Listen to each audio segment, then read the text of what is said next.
So we are going to have a dual live stream today, guys. Just going to have a couple extra minutes before L joins us for today's live stream. So nothing to rush into tonight.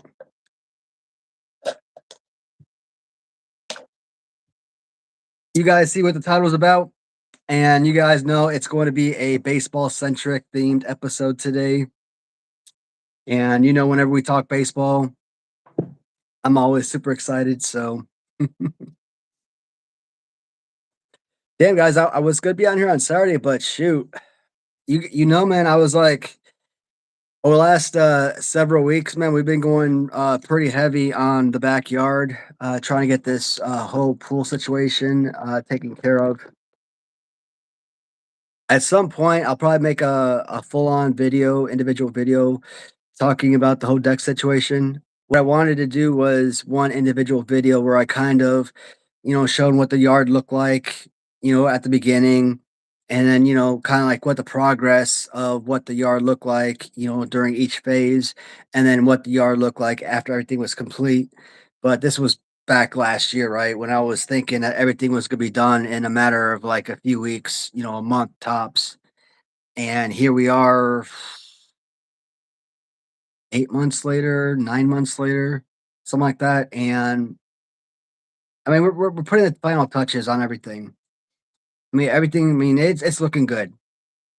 I myself have been taking a lot of time out, ordering a lot of red level rocks, which is making the yard look really beautiful. Pretty much any area around the yard that still has mud or dirt areas, I'm pretty much getting that covered up. So anyone that walks anywhere in the area, you're not walking into mud or walking into dirt anywhere. So if you need to sit there and spray down the yard, spray down the deck, need to get underneath the deck to turn on the hose or turn on the pump or something. You're not walking into some wet, damp, muddy area, So that's the goal. That's why I'm trying to, rock up all the muddy areas. Because when I said I didn't want any muddy areas in the backyard, covering everything up with the deck was one thing, but now any of the open areas that you can physically fit under, I'm trying to block that off as well. So, all right, but eventually, man, we're gonna talk Trevor Bauer today, and I don't know if anybody's really interested in Trevor Bauer. Me personally, I can live with the guy's bad personality. I mean, look at the Cubs in the past. They took a flyer on Milton Bradley, knowing that he was probably a clubhouse cancer, right? And what's that, guys? Hey, what's happening now? Hey, can you hear me? Yeah, man. Sorry for the delay. I got out of work late. No, you're good, bud. I was just talking about Milton Bradley and being a clubhouse cancer, but the Cubs were who they get rid of? I think Carlos Silva, if I'm not mistaken. He was a really bad pitcher. No. I lied. It was the other way around. It was the other way around. They traded Milton Bradley to get Carlos Silva. Milton Bradley. Yeah, okay. Such a fun name, though. I mean, it's a fun name, it's board game, man. It's such a fun. I can imagine. Or they make board games, right? I'm like, really? Your name's Milton Bradley? Okay. Sorry, I was getting situated here. Okay, there we go. But yeah, real quick, got off work and ate lunch or dinner, and I was in the middle of finishing brushing my teeth. That way, I can, in case we run long, I can just chill out after this. Try to get all that stuff. Trash day, brought in the trash, all that fun stuff. But anyway, so clubhouse cancers, is that why you suspect Trevor? Is Trevor Bauer still active then? Where is he? Yeah, apparently, I learned this a couple weeks ago. Apparently, he's back in Major League, or not Major League Baseball, but he's back in the U.S. And where did he he's go? apparently pitching for the independent leagues. Really? And where was he? Japan before? Yeah, I think he was in Japan for. I mean, how long was he there? 3 years, 4 years, 5 years, some crazy amount. It's been a while. But here's the thing. I totally forgot about him. This man's a former Cy Young winner. He Yep. dominated in both National League and American League. Yep. Um, it has been proven that this man did not rape anybody. It has been So, proven okay. that this woman that accused him, That's uh, okay. intentionally sought him out and intentionally sought Money. to extort money from him. Okay. Okay, and you would think that his teammates, Major League Baseball, the organizations he pitched for, that the Dodgers in particular would have come out and had his Put up back, one. apologized for not believing in him or trusting in him, and believing a liar. But no, none of that. Nobody's even come out to apologize for not for believing that he was a rapist and believing in a fraudster who tried to extort money from him, millions of dollars and stuff. And it's a shame, for a guy who was as dominating of a pitcher as Trevor Bauer, that he can't get a job anywhere in professional baseball, even as a middle reliever. How old is he now? Do you know? Did you look it up? I mean, he's got to be about 35 or something, I believe. Okay. So, I mean, he's up there in age. I mean, it's not like you talk about Yeah, a he's young not gun, young. but I mean, Just he's curious. got some age on him. I have totally forgot about him. I remember when I heard he went to Japan or whatever, and that you once he's in Japan, you just kind of forget, right? How did he do? Oh, 35. You got it exactly. Yeah. How do you do But in here's the Japan? thing: I wonder. right, he had to go to Japan because he was cut by the Dodgers, and no other major league team would Yeah. take him. Yeah. Nobody wanted him. So, but you would think that Yokohama. once his name was cleared, that all the major league teams would be rolling in on him. But I mean, did he really piss off Terry Francona that bad by throwing a baseball into the stands? I mean, really, I think that's you the know, problem is that even outside of the rape or assault allegations, like you said, he could be kind of a tool at times. So you just kind of have to deal with it, right? And maybe people said, "To hell with it, we don't care anymore." But I can't remember what his last season was. If it wasn't that good, or maybe he was hurt and the Dodgers didn't want to deal with it, nobody else did. Is that what they like? Yeah, screw it. well, I think he won the 2020 Cy Young with the Reds, if I recall. Good And, so. and then I think he signed with the Dodgers and for 2021 for 3 years. And Long I think Island he only, Ducks. He plays for the Long Island Ducks right now. yeah. And what was popular is he Big pitched this seven. 7 inning perfect game or whatever, no hitter or something. Yeah, yeah. Just a And week ago. like everyone's praising him, like, hey, is he ready to be signed by a major league team at this point? And all the fans are coming into the comments like, look, these independent leagues are a stage below single A baseball. Yeah, maybe. It's like, hey, once these guys go home from the baseball game, they're going back to their corporate jobs, or they're going back to teaching English, or they're going back to uh, working gridiron or whatever that means, or something, uh, working with steel and tubings and working as plumbers, whatever their daily jobs are, Looked like he because pitched in Mexico for a bit too in 2024. that's I possible. had an interesting hit, only because I'm looking up. I didn't know that either. 2023, he was in Yokohama. 2024, Mexico. 2025, back in Yokohama. Then they parted ways. It looks like 2025 didn't go so well, but 2023 was okay. And in Mexico. Um, and like you say, you bring him on, you try him out. If he sucks or he's a cancer in the clubhouse, then you let him go. But he hasn't pitched a Major League Baseball in, was it 3 years, 4 years, however long it's been. 2021. I would say if let's say you're the Cubs and you are struggling to keep Major League starters healthy, A lot of and injuries. you need a starter, why not give him a chance? It doesn't have to be some 10 million dollar contract. I'm pretty sure they could sign him for a league minimum. Let's say $500,000 or something. Yeah, you certainly don't have to And sign up for 10 years, $100 million or something, right? You can. yeah, and I'm pretty sure he would take it because, hey, it's a major league contract. It gets him exposed again. Mm-hmm. And if he pitches good, it gets another team to sign him later on. Or Yeah, maybe if the Cubs aren't successful, they trade him at the deadline to a team that is successful, and he gets an opportunity to succeed that way or to win a could be title or something. a prove it deal So like the old Dodger, the previous Dodger they got. What was his name? That right fielder. What was his name? They got him on a prove it deal. Lefty. What was his name? Now I think he's a Yankee, isn't he? You know what I'm talking about? They just let him go a couple, or they traded him last year, the year before. Oh, you talking about Cody Bellinger? Yeah, there you go. Be like that, right? They got him on a prove it deal, and then he proved it, and then they signed him again, and then they traded him. You could do the same with Trevor.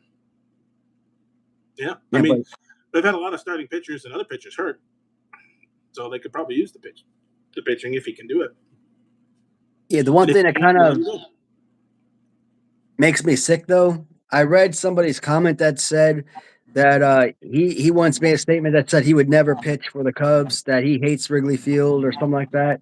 Oh, okay. And I'm like, Maybe. that's got to be a bonehead ass statement because if that's true, I don't want his ass on the team. Then if he hates the team like that, I no. wonder why he I, cares about Wrigley Field so much. Does he think it's easy to hit in or something, and it's a hitter's park? Or, I mean, sometimes it's not, especially earlier in the season when the wind blows in. Wrigley's one of the hardest fields to hit out of when I the mean, wind's blowing. probably because he pitched for the Reds, and he pitched against the Cubs, and plus he pitched for the Indians, and he lost to the Cubs in the World Series. So Was he there in 2016? Okay, I believe he was. yeah, I can't remember. 'Cause I think I remember him pitching against the Cubs in like one of the World Series games. You would that'd be true, but I mean, if the Cubs are the only one that offers him a contract, you think he would be like, well, all right. But Like if Colorado's the only team to offer me a contract and it's still hard to pitch in Colorado, I would still try it. Right? Wouldn't you? like all these fans coming out like, no, we don't need this guy. He's a clubhouse cancer type of deal. I'm like, forget that. I will take the clubhouse cancer if it gives us victories. Everybody said Aroldis Chapman was a clubhouse cancer.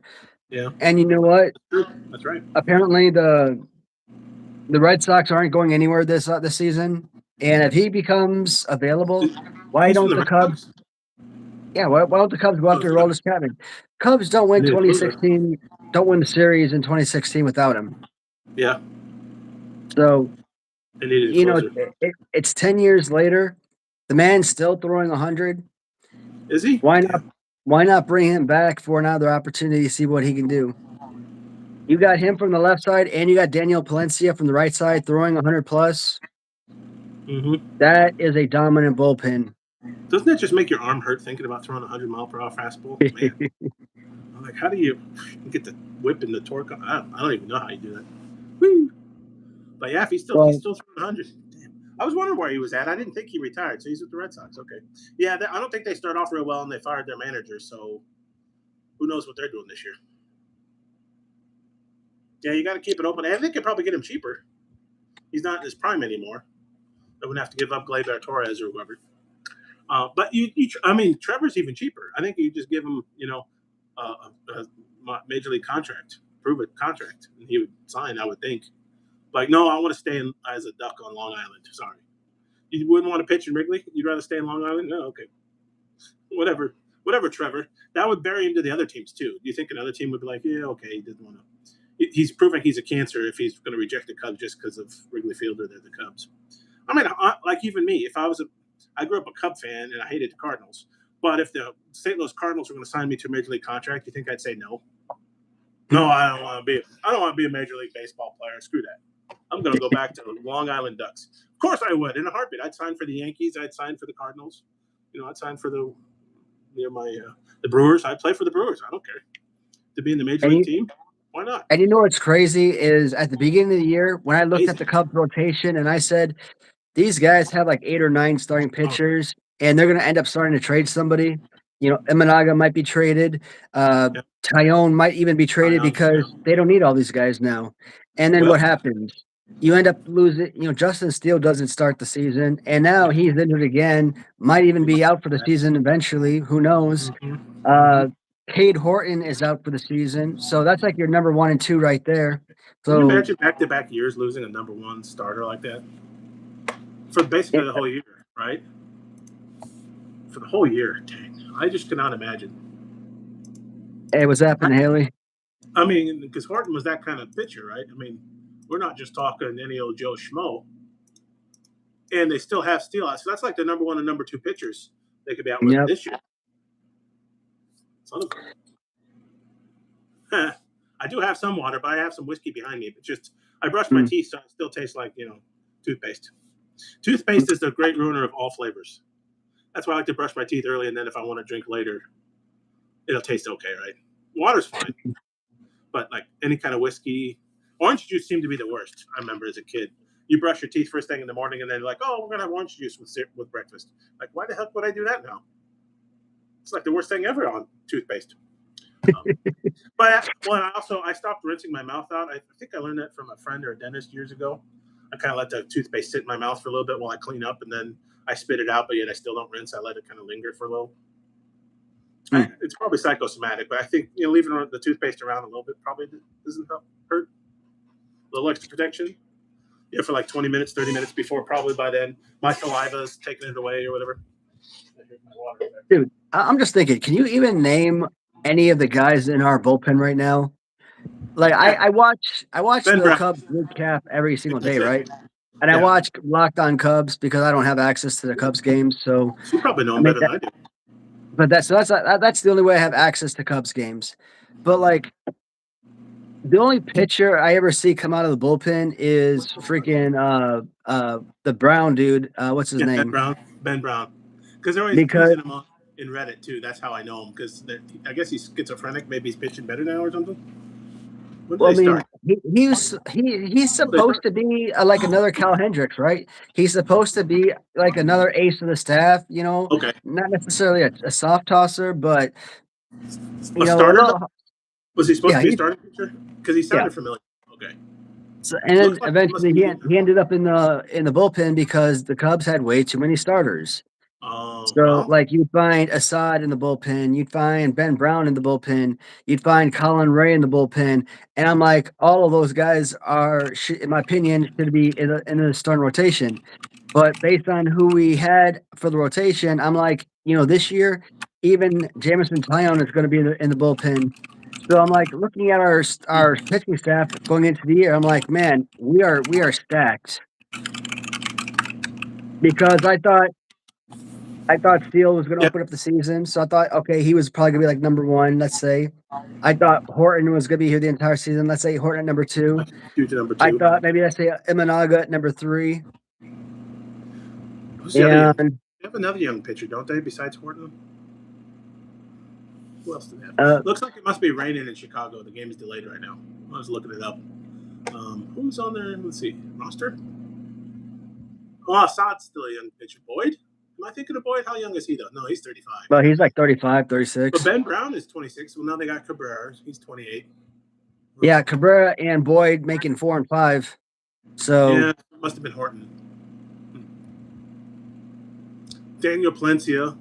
And then, of course, we mentioned Ben Brown. I guess he's coming out of the bullpen. I guess Assad can come out of the bullpen, but sometimes doesn't he pitch? Corbin Martin? I don't know him. 30-year-old righty. Phil Maton or Matten? Another righty. Hobie Milner? That name sounds familiar. I think he's got a hold or two. Colin Ray, but I think he kind of starts. Man, he's 6'5". I didn't know that. yeah, Ben he Brown's starts six. something. Ben Brown's 6'6". Damn, is I he didn't that realize, tall? I didn't realize he's that tall. I didn't notice. I guess you don't notice because he's usually by himself on the mound, and the mound already makes you look tall. So you just kind of like, oh, okay. Ryan Rollison, I don't know him though. Nice And summer. Jacob Webb. I think Webb pitched the other day, got a save or a hold or something. But yeah, most of those guys, I would have lost if you would have told me. Oh no, yeah, he's a reliever. If you would have told me at the beginning of the year to name these guys, I'm like, no, plenty I remember. And Ben Brown, I remember from last year, but I couldn't have told you he was coming out of the bullpen. But yeah, so even if Bauer can't start anymore, if he could throw hard, maybe can he still throw hard? He could relieve. Yeah, I It's a would major put league him in the contract. bullpen. Like he's got to be better than some of these guys, like Maton or whoever I always see come out of the bullpen. Like Thielbar's injured, so like that's your key Oh, bullpen Thielbar, arm. that's the guy. Yeah, okay. Another freaking So injury. And Palencia just came back, so he was injured before. Wow. They've I gotten would a say lot the of injuries Cubs already, need haven't at they? least 4 lockdown pitchers, and I think Palencia and Thielbar are 2 of their lockdown pitchers. Yeah. So who else do they Thielbar's got got? Thielbar's got 2 saves. Webb's got 1. Martin's got 1. Palencia's got 1. Rhea has 1. Ben Brown has a save, and Hobie Milner. Those are the guys. 1, 2, 3, 4, 5, 6, 7. They got 7 guys with a save already. So it's bullpen by committee, isn't it? Wow. Yeah, I mean, other than the guys I mentioned, if Trevor can pitch, try him, especially Yeah. out of the bullpen. Or maybe he could do like one of those like fifth game starters, start the half, or you have an opener. I guess that's still a thing, right? And then he could come in as the second reliever, right? Because he can pitch more innings. I don't know, whatever. Yeah. Yeah. He's a veteran. Maybe he can. Worst case, maybe he could teach some other guys to pitch. And then you Mm. watch him if he's a cancer. I mean, he's getting older. He's probably getting more mature. He's realized that he might have burned too many bridges. Maybe he can calm down. I mean, he doesn't have to be Mother Teresa. He just has to not be a jerk, and then you could be in the you could fit in. Just don't be a jerk, and then you're good, right? I would Two think. reads backwards. Oh, did you recover? Oh, from rum? Did you? Yeah, Tool. Oh, it What's does. up, I Bum? guess it does. I guess it does Um, read backwards. I didn't think about that. Yeah, I got my. did you did you recover? Haley, shoot.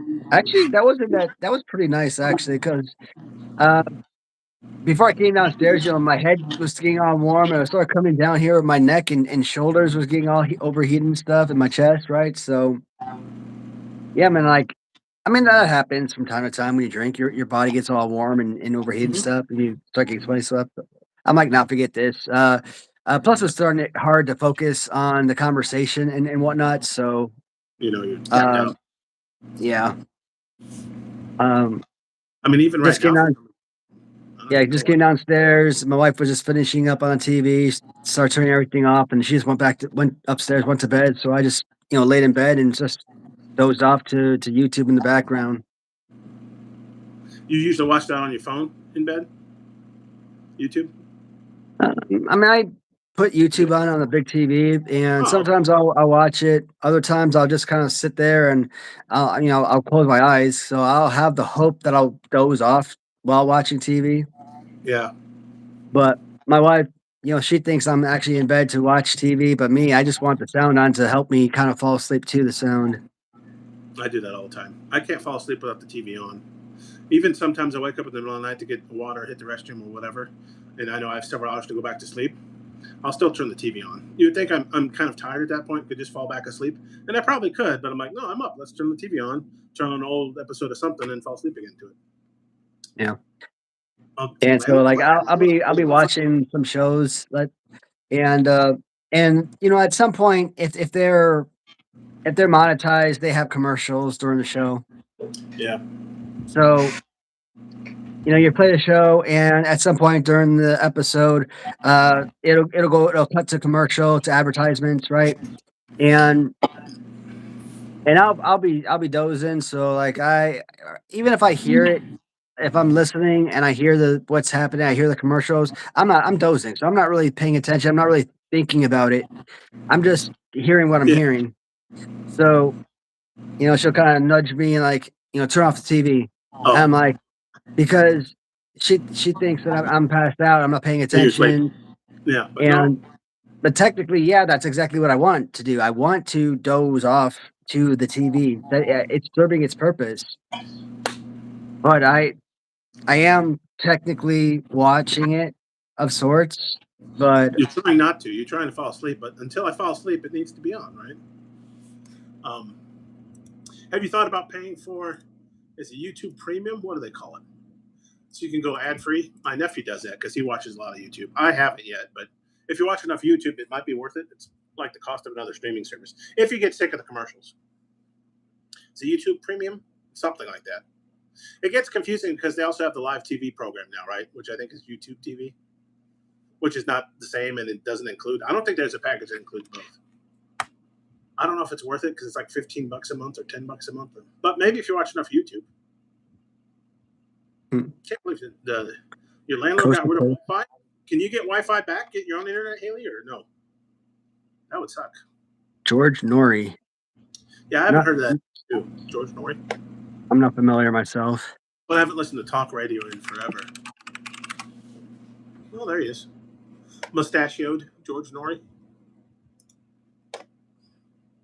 Grew up in Detroit. Coast to Coast AM. Only 75, but still active. He must like what he's doing. I would hope to be retired by then.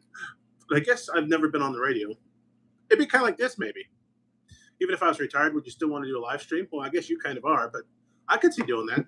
His version of a live stream is radio. Then he must enjoy doing it, I guess. Something to talk about.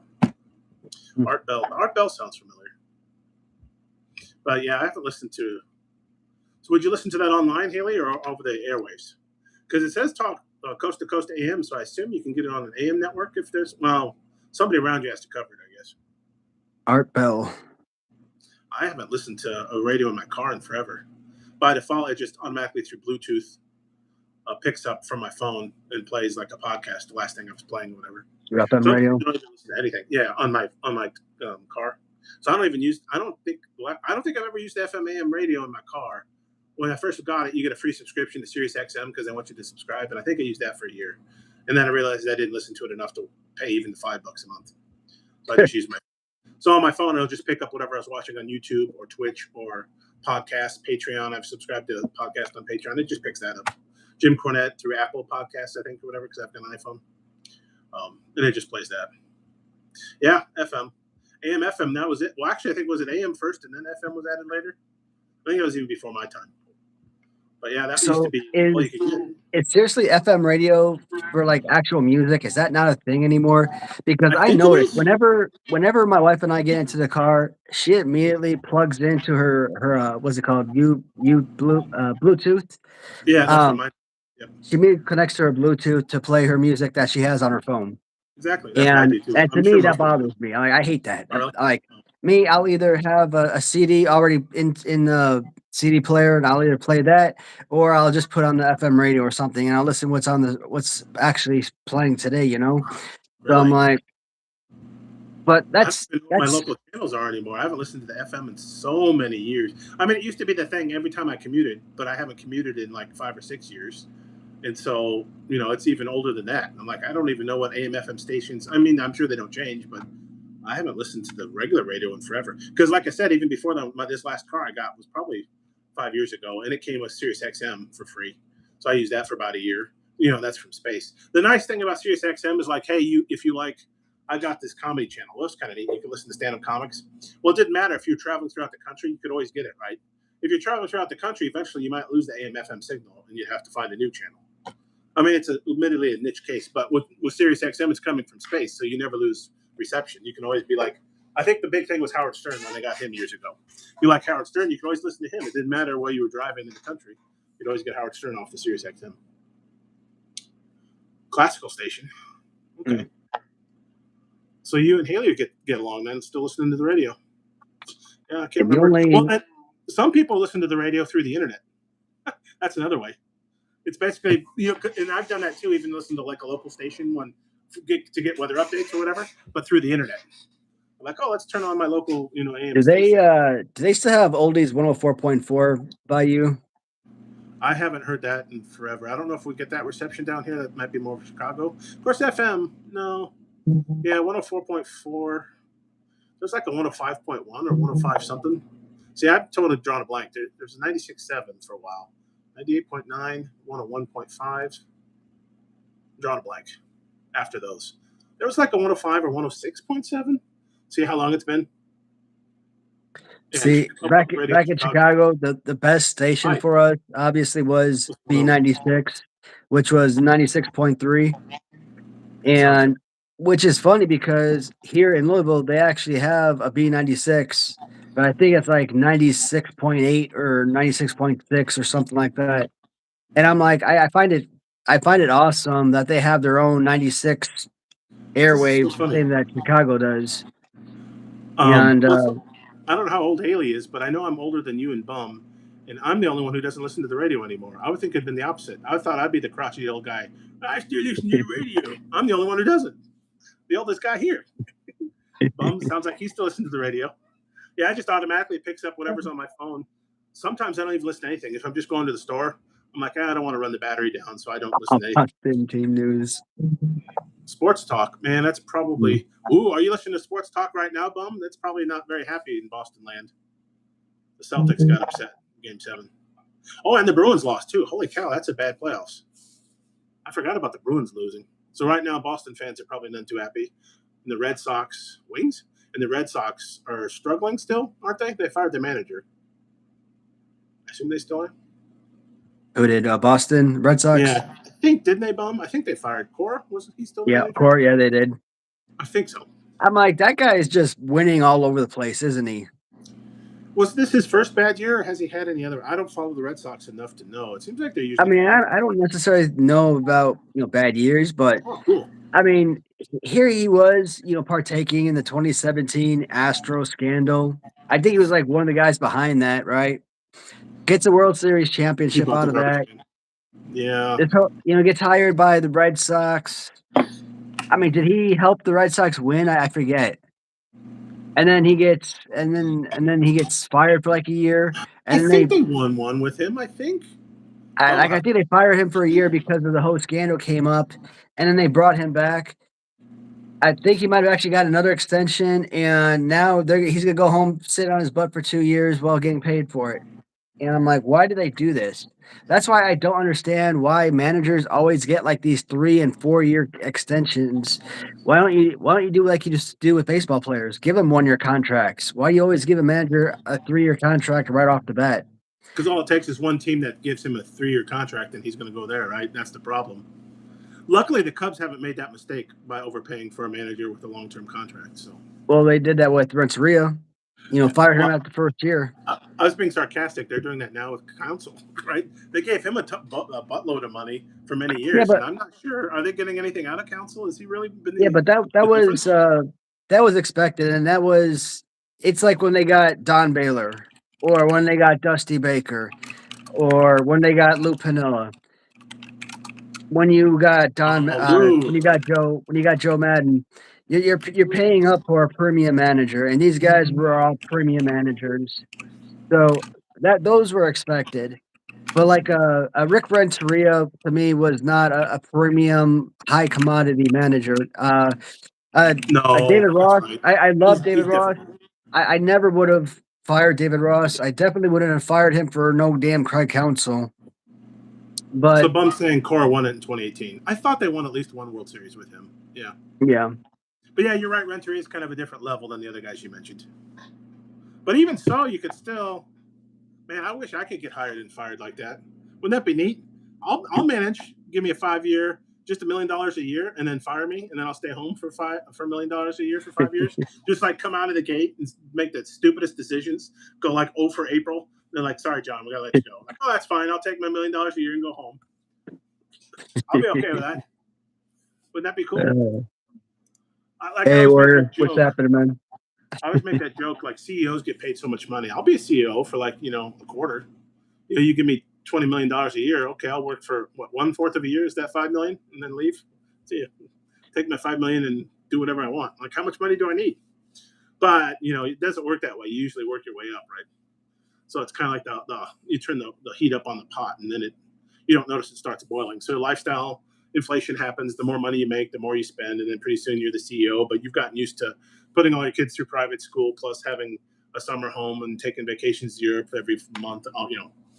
You can spend ludicrous amounts if you really, really wanted to. Right Sparky on. Anderson. Yeah, there you go. Sparky I Anderson. mean, There's wasn't Sparky Anderson like the winningest manager, or is that Connie Mack? that's a good question. Of all time, I used to know these things. Sparky was around for a while. Of course, then you also have to see. You want to think like most wins or winning percentage? Do you think? Yeah. Well, I think it was both, but I think Sparky Anderson was one of the winningest managers of all time. So Because I do know pitchers. Connie Mack. You got it. Tony La Russa. How about that? All-time wins leaders as of 2026: Connie Mack with 3,700, Tony La Russa with 2,800, John McGraw 2,700, Bobby Cox 2,500, Joe Torre 2,300, Bruce Bochy. Sparky was seventh with 2,200. That's still pretty good. Right ahead of Dusty Baker.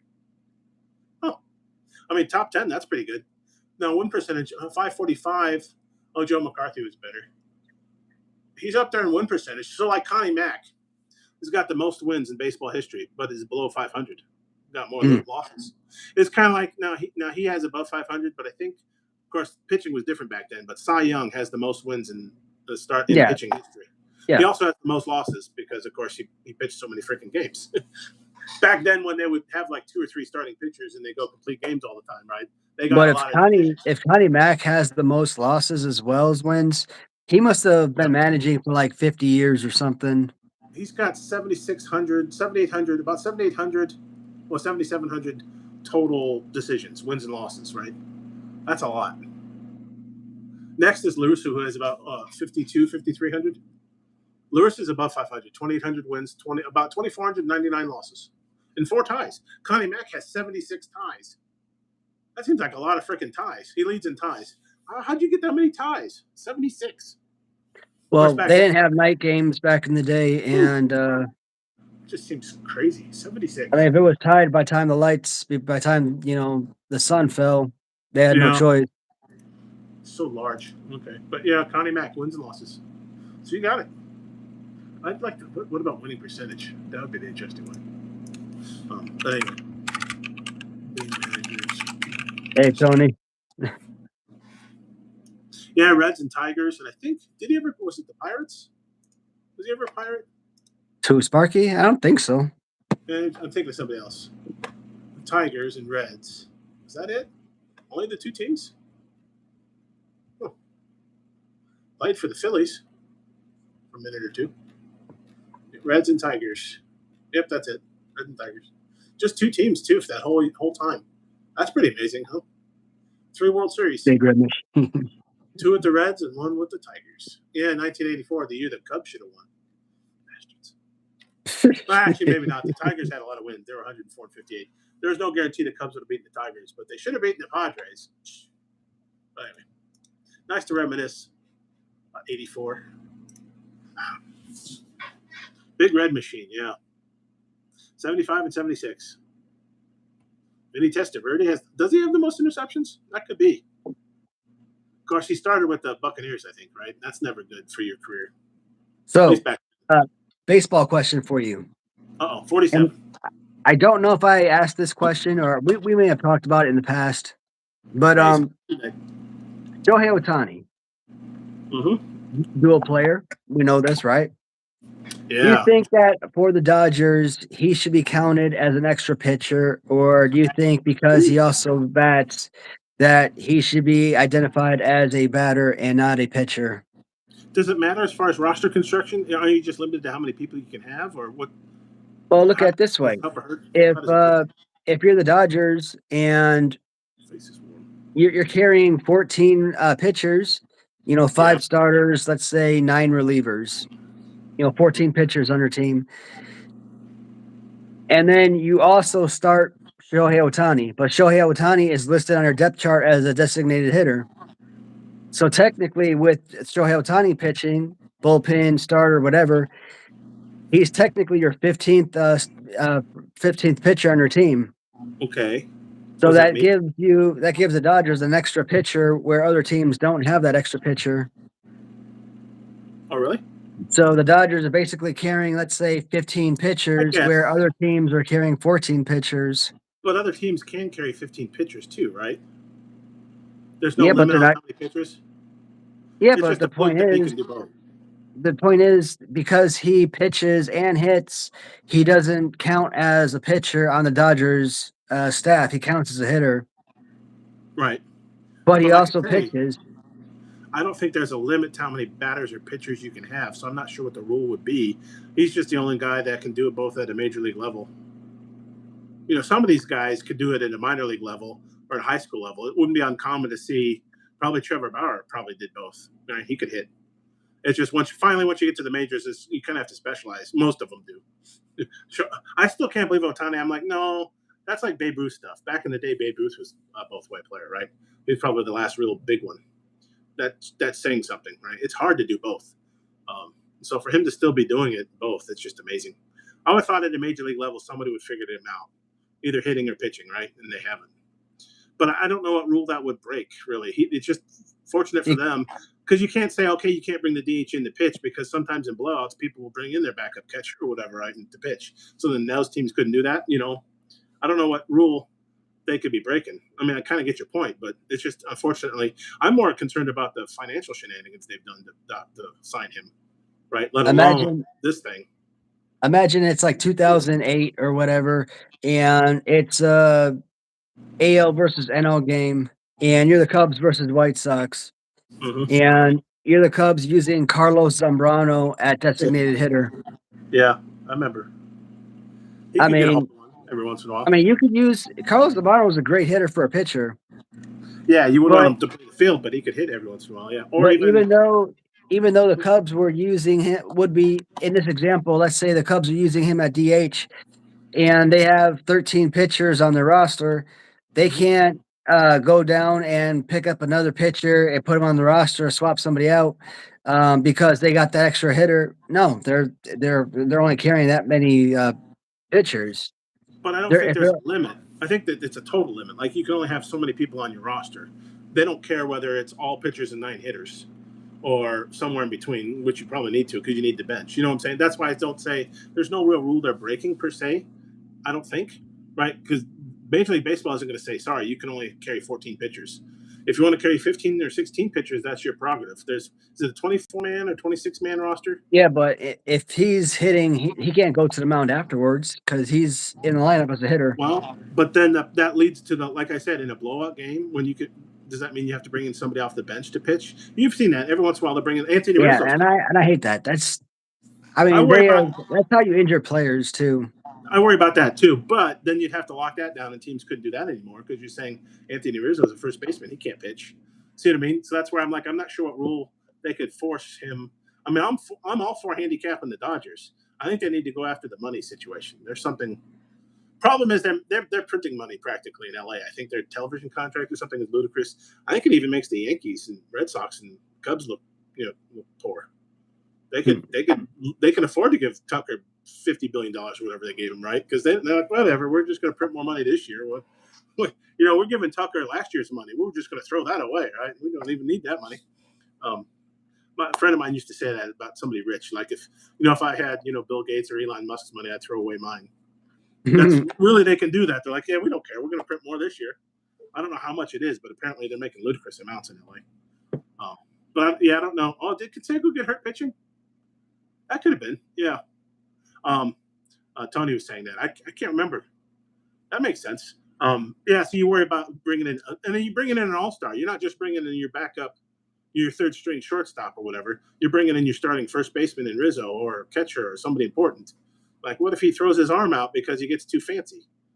Just throw. If maybe you just tell him to soft toss and then he gets into one and then he has a rotator cuff or whatever because his arm's not used to throwing a baseball, right? Because he play, especially first base. How often is he throwing the ball? Very rarely. But hey, he does have a couple of strikeouts against Yeah, Freddie it is funny. Freeman. And I don't think he ever hurt himself either, but you still worry about that. Uh, Oh, was it that bad? Yes, let's see Canseco. Because you're not he's a right fielder or an outfielder. Admittedly, he might throw the ball every once in a while. But I'm sure it's a different motion. And it's even if you're just trying to soft toss throwing batting practice up there, literally, you know how players are. They get competitive. Maybe he wants to strike the guy out. He gets into 1 and 2 count and he tries to put a little mustard on it and he tears his arm because he's not used to pitching. Because guess what? He plays first base or outfield or catcher or whatever. so Yeah. Tony, when Canseco got injured, was that when he was playing for the White Sox? Well, that's a good Or question. This I sounds mean, vaguely familiar. I want to say Oakland because that makes most sense, but I kind of Well, feel like the one season he played for the Sox would also work. did they ever pitch for Rangers? So they Ring. must have been. So it must have been an interleague game because they probably wouldn't have brought in. Well, I guess an American League team could bring in a position player to pitch. Yeah, it doesn't have to be an interleague game. Yeah. I was thinking about it. Funny. The Rangers. Was he also a Ranger when he had the fly ball hit off his helmet or his hat for a home run? Was he also a Ranger then too? Do you remember what? That's the first thing I thought of when he said Canseco. You remember that he goes out to field it and it Wasn't bounces off that his head over the wall for a didn't home run? that bounce off his head in Arlington? That's what I thought. So that's why maybe he wasn't a Ranger, but maybe it was in Texas because it bounced off his head, off his hat, and went over the wall, which meant it was a home run because it never touched the Mm-hmm. ground. I'm like, oh, could you imagine? I feel so bad for the guy, but what team was he with? That was such a funny play. Canseco, home run. Oh, Martinez homer. Carlos Martinez lifts the ball to deep right to hits. Yeah, he was a Ranger. So Damn. his time in Texas was not good, was it, Tony? He tore his arm out throwing pitching. He gave up a home run off his head, both as a Ranger. Yeah, okay, so he was a Ranger then. It's weird what you remember. Like you said, I'm not sure if he was a Ranger, but why am I thinking that? And like you said, I think it was in Texas. It's See, I probably remember him as Tampa as a Devil Ray. I remember him as an Athletic and a White Sox, maybe a Yankee. I don't remember. I don't know. I'm not sure about that. unfortunately, I think Bartman went underground. That's what was his first name? Who was Steve? that? Was Steve it Steve Bartman? Bartman, the Cub? Yeah. Yeah. Haley's asking about the Cub fan. Man, I felt so bad because when that happened, the Cubs had still so many chances to win that game. And who amongst us wouldn't have also reached for the foul ball? It looked like it was clearly foul. He wasn't the only guy reaching for the ball. He just happened to be the one that touched it. And then, come on, Moises Alou was not a Gold Glove outfielder. There was no guarantee he was going to catch that. But also, was that the same? Wasn't that after that when the shortstop booted the double play? I Yeah. mean, they had many chances to win that game. It was not Bartman's fault, but all the Cubs fans tore him into him, and he had to be escorted out immediately. I felt like I'm like, man, I don't even want to be a Cubs fan after what they did to him. Not all of them, but some of them in the Wrigley Field. And so I think he just disappeared. That's so poor. I think maybe the 2016 Cubs gave him something, or maybe tried to give him something, reached out to him. But I mean, that was 13 years later. I wouldn't have blamed him if he became a fan of another team. It's hard though. I mean, he was an adult, so like I've tried. I've tried to be like, wait, let's go be a Yankee or Dodger or Cardinal fan, right? I have a funner time of it. You can't. It's set in stone now, right? I was only able to change football teams because I was a kid and I didn't know any better, right? I really wasn't into NFL yet. But now, I mean, I was always into baseball as a kid. How could you switch? I just stopped watching baseball for a while if the Cubs pissed me off, right? I don't just be like magically become a White Sox fan or a Cardinals or Yankees fan. Because otherwise, I'd be a Dodgers fan, man. Let me go buy my Dodgers hat. Yeah, I won 2 Super Bowls, World Series, whatever they play. I'm a new Dodgers fan. I want to buy my playoff merch. It's not that easy, is it? I thought when I got to Texas that I was going to become a darn Astros fan or something. Did you Guess what try? they had me have access to? Rangers ball games. I'm like, Oh, dang it, I don't want to watch the darn Rangers. if only you become a fan, you could have celebrated their World Series a couple years ago, right? They finally won. Admittedly, Well, back then, I'm not sure I would have been a Rangers fan either. They struggled, but I also think between like 2004 and 2017, the Rangers didn't exactly have the greatest teams. no. 2010 and 2011, I think they did. Because I think they were in the World Series those years. They were at least in one World Series, right? They lost to like the Yeah, Cardinals because or they lost to San Francisco in 2010, and they lost to the Cardinals in 2011, I believe. I remember rooting for them both times because I'm like, well, the Rangers have never won, and it's clearly against the Cardinals. I'm rooting for the Rangers. I remember that one. That one sucked. Anytime I can root against the Cardinals, that's a good time. Mhm. I find more and more in my old age, like even in hockey. I was telling someone at work today. I watched yesterday. The Canadiens beat Tampa Bay Lightning 2-1. Canadians had 9 shots on goal. They only had 9 more shots than I did, and I've never even played hockey. 9 shots on goal. It's like the few shots on goal of a winning team in the playoffs since But they were in Tampa Bay and beat them 2-1 with 9 shots on goal. And I was just rooting against Tampa Bay because it's Florida. They don't deserve hockey. And Tampa Bay's already got 2 titles. But ironically, I was thinking, oh, good, the Canadians won. The team I didn't root against won. And I start thinking, well, the Canadians have the most Stanley Cups in the NHL history. So I guess I got to root against them in the next round. I don't think they're that good, but 1 second, now. yep, we'll win Haley, this I one. think you're talking about Prince Fielder, maybe. Oh, really? Oh, at first base? What was Haley asking? I always liked that one Rangers player. Was Fielder ever Yeah, I think you're talking Ranger? about Prince Fielder, Was he ever a Ranger though? I know he's a Brewer. not Prince Fielder. You think at first base? Was he a Ranger? Oh yeah, I guess he was. I don't remember that. I remember with the Brewers, but I think you might be right. Milwaukee, Detroit, and then for 3 years in Texas. Yeah, okay. Was that when he started playing around with veganism and he was losing weight? But then I think he was also losing power. Oh, outfield? Oh, Teixeira. What could have been? Then the Yankees signed Teixeira. No, was Teixeira first base though too, Tony? No, the guy with the drug problems. Oh, outfielder with drug problems. Wasn't that Jose Canseco? No, the dude with the Different drug problems. tattoos. Oh, yeah. Who was that? I think I know what you're talking about. Was he an Angel for a minute and then he revitalized Yeah, his career in Texas? Isn't it funny you remember the teams but yeah. not the player? Hamilton, Angel. thank you. Oh, Josh Hamilton. Is that it? Josh Hamilton, yeah. That's what I'm thinking. Alexander Yeah. Hamilton. That's it. One of our founding Josh fathers. Hamilton was like a right fielder. You sure it wasn't Alexander Hamilton? They wrote that play about him. They rapped and stuff. I mean, Josh Hamilton should have stayed with the Rangers. I mean, Dang.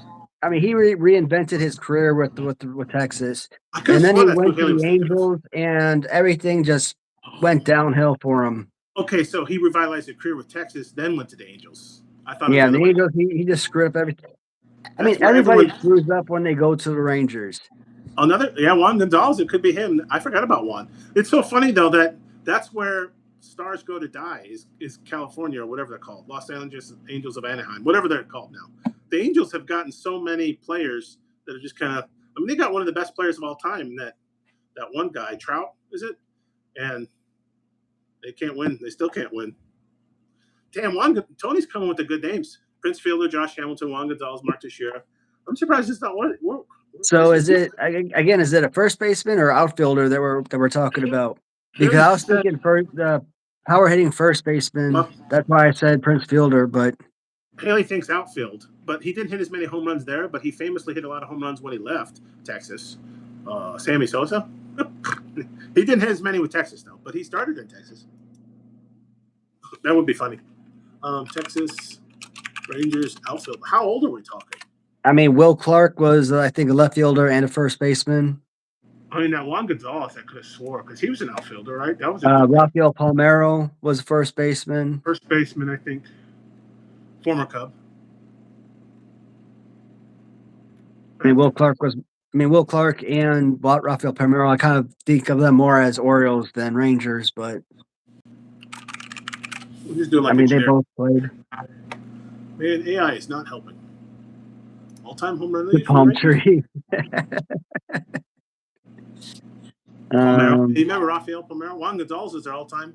Well, that's interesting. So Rafael Palmeiro is second on the Rangers' all-time home run list. Juan Gonzalez is first, then Palmeiro. Frank Howard, Ivan Rodriguez, but he never played outfield as far as I know of. Adrian Beltre.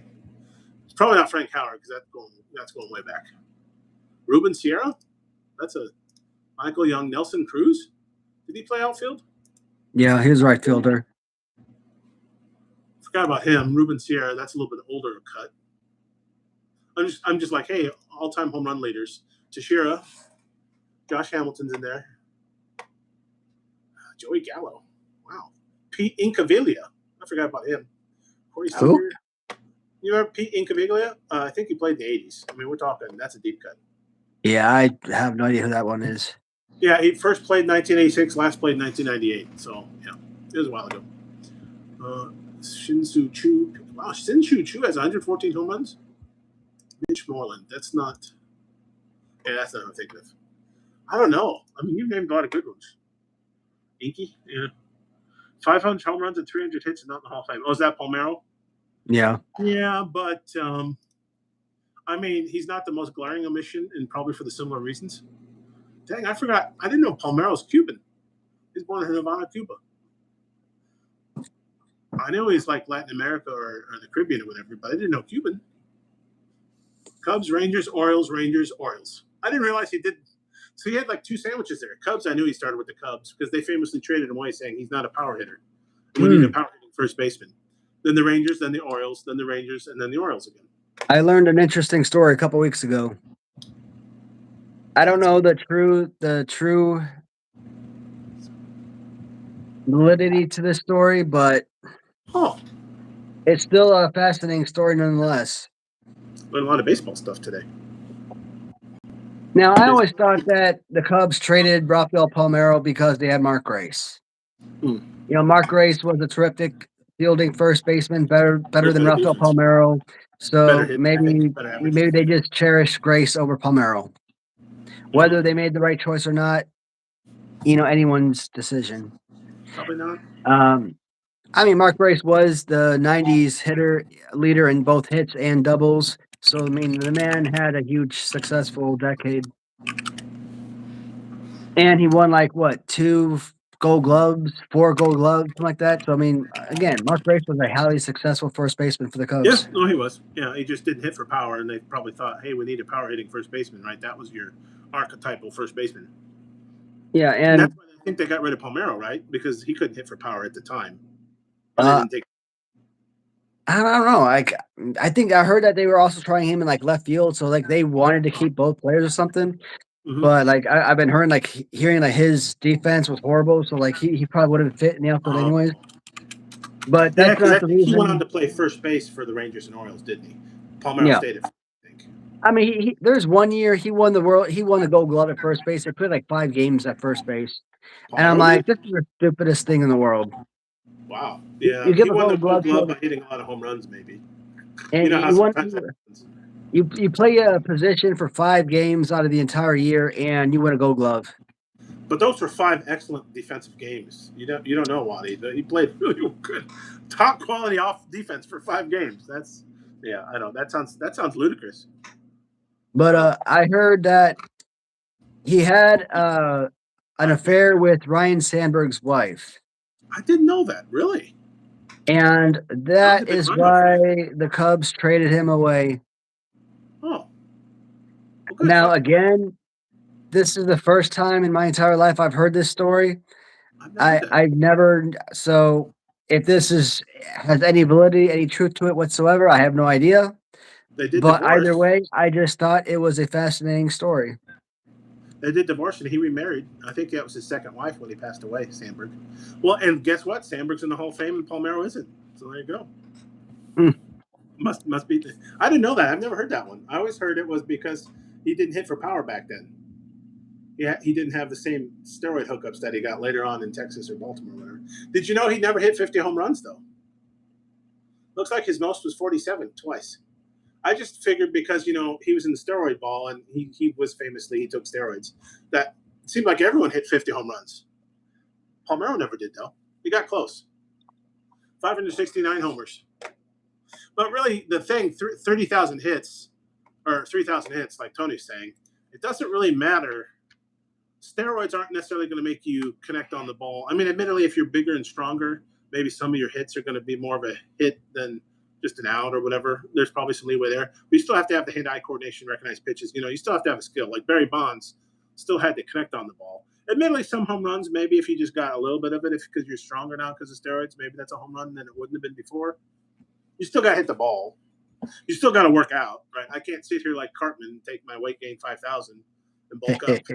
You still got to work out and stuff, right? So admittedly, they are still working out like fiends, but I think it's really, there might be safe ways you can take steroids, but it can also do damage, and they don't want to encourage youngsters, starting out their baseball careers to get into health problems with steroids. It's a fine line. There's probably a way they could do it better learning through chemistry and all, but unfortunately, he's been tainted with the steroid brush. So we're probably never seeing McGuire, Sosa, Bonds, or Palmeiro. Some of those guys, they're never getting in the Hall, I don't think. Canseco isn't either, right? I think he's. I'm assuming he's blackballed. We even think Clemens is probably blackballed, even though I don't. Well, was he in the I Balco stuff? think a lot of these guys will get in eventually, but probably not until after their deaths. Arkin Jr. And that sucks. It does. I hated that when who was the third baseman for the Cubs? Santo. Ron Pano. He would have loved. He always talked about getting in. His stats were good enough. They've let in worse players than him, and then he dies. And then like the next year or two, they're like, "All right, let's put him in the Hall." Well, why now? He can't enjoy it, you motherfucker. You're getting as worthless as the WWE Hall of Fame. Like, why do that now after they're dead? Kind of like they put in like Sid Justice, Sid Udy. Did they? Oh, Bad News Allen Brown. I don't know if he was Hall of Fame worthy. Sid Justice, Sid Udy probably was, but they're dead. They can't enjoy it now. What's the point? But at least Stephanie McMahon got to give her hour speech. So yeah. I was gonna say, like, wasn't Stephanie McMahon like a 45 or 50 minute I fast forwarded. I acceptance only heard speech? after the fact it was long, and I think Demolition said they only got because Demolition speech was pretty quick, and I think they had more to say, and they only gave them like 6 minutes apiece or 3 minutes apiece. And I'm thinking it was probably pretty quick. I mean, we didn't come here to listen to how interesting. I mean, Stephanie McMahon maybe could be interesting. She could tell some tales about Vince and all of that. But Demolition, we want to hear about the stories. They've been and saw so much, right? I'm not a wrestling fan because of Stephanie McMahon. I'm a wrestling fan because of Demolition. We all know who did the wrestling and who didn't, like Jesse the Body would say. Anyway. Yeah, I mean that got ludicrous because like the Undertaker got his wife in, and Michelle McCool was not that big of a female wrestler. Like, are you going to say Michelle McCool should be in the? I don't think Wendy Richter's in the Hall of Fame, for instance. Cyndi Lauper's not in the Hall of Fame, considering her impact. She was critical. You want to talk about celebrities? She was probably one of the first celebrities WWF owes their history to. Yeah. because that rock and roll connection is when they took off. There's Cyndi Lauper and Captain Lou Albano, and she's not in the Hall of Fame for some reason. I don't know if she said something or they don't like her because she has funny colored hair. That's probably not it, but it's kind of weird. I'm like, really, she's not in the Hall of Fame? How is she not in the Hall of Fame? That's ludicrous, right? Much like their matches, the Hall of Fame's predetermined in WWE land. All who you know. Hey, hey, bum. Let me tell you about the Pudge, man. Every time I went to a Oh, baseball game, Ron Rodriguez. every time I went to Comiskey Park and went to a White Sox game, I don't know why, but it just Busted seems like it was Oklahoma. always White Sox against Rangers. Oh, So I got the opportunity to see Ivan Rodriguez play quite often. Pudge. But also this SOB, who also happens to be one of my favorite catchers of all time, probably top 2, top 3 catchers all time. This SOB is also one of the main reasons our team lost in '03. Vermont. And Yeah, he Florida was. and reason the Marlins, ended up taking our series against us. Yep, he So, was. without Ivan Rodriguez, the Marlins don't win that World Series that year. I mean, he was just like absolutely fantastic. I think he hit over 300, and I think he hit like almost 20 home runs. If I recall correctly. So, I Probably mean, he had so. a fantastic season for the Marlins. Do you know of another player nicknamed Pudge? Played the same The position. Johnny Bench. Was he nicknamed Pudge? It must be something with catchers. Yeah, played the same position as Ivan Rodriguez. Was Johnny Bench nicknamed Pudge? I'm thinking of somebody else closer to the White Sox. And apparently he was born in Vermont, which I didn't know. He also played for the Red Sox. Carlton Fisk. I'll He call was it the also. Fisk, yeah. That's the first guy when he said Pudge. I'm like, you know what? There was another Pudge, wasn't there? In fact, because he famously hit the home run where he's waving it. What you said. When I think the Red Sox lost to the Reds in the 70s, if I remember. Juice Head. Maybe. Is he in the Hall, though? Did Ivan Rodriguez get into the Hall? He's a bigger guy, but I don't know. Was he muscle bound as much? I mean, like you Hey, could see, like Sammy Sosa clearly got yeah. bigger. McGuire was big and got bigger. You could tell they got bigger. They were pretty big already, but Sosa was Yeah, famous. what wasn't Ivan Rodriguez? Wasn't he a first ballot Hall of Famer? It feels like maybe he didn't get tainted. Ivan Rodriguez. Doing a lot of internet searching. I've missed a lot of Hall of Fames. Yeah, 2017 he was elected. I mean, he wasn't like 30, 40 home runs, but I mean, he was a good 15 to 25 home run hitter, I think. I mean, he's So clearly a Hall of Famer if he didn't cheat with steroids. I yeah, don't know if I've heard him related, but if he wasn't a steroid head, he's a Hall of Famer. yeah, and he was Much like as a I good hate him. 275 to 300 hitter. So I mean, I Ivan mean, Rodriguez was always a fantastic hitter. 2,800 career hits, 13 Gold Gloves, set the record for most games caught at 2,427. Surpassed. Oh, so Pudge Rodriguez, you know whose record he beat for games caught? Pudge Fisk. He beat Carlton Fisk's record. I should have known that. Two Pudges at the top for most games caught. Bunch of pudgy wedgies. Yeah, he was first ballot from Puerto Rico. Fourth Puerto Rican player to enter 10 to Cooperstown. 15 to 35. Only the fourth Puerto Rican player to enter Cooperstown. I didn't know that. Roberto Alomar, Orlando Cepeda, Roberto Clemente. Um, but yeah, a lot of catcher talk. Talk about Johnny. I think Johnny Bench faced Carlton Fisk in that series. I think it was the Red Sox because Fisk hit the home run. I think did they win it or did it go into overtime? Unfortunately, the Red Sox fell to the Reds that series, as we know, because the Red Sox didn't get off the snide until when was that? 2013? Was it 2013? I don't even What, remember. when the When the Red Red Sox won Sox the World came back, Series? oh, that was tremendous. When the Red Sox were down 3-0 to the Yankees, and I'm like, God dang it, you lost to the Yankees again, and they stormed back to win. And, I mean, 2003. was it 03? Oh, it was 10 years No, ago. 2000. That was 2004. Was it 04? But that was just tremendous. Oh, so Canseco's, yeah, of course. I'm not saying Canseco's wrong, but Canseco said a lot of stuff, right? So he could be right.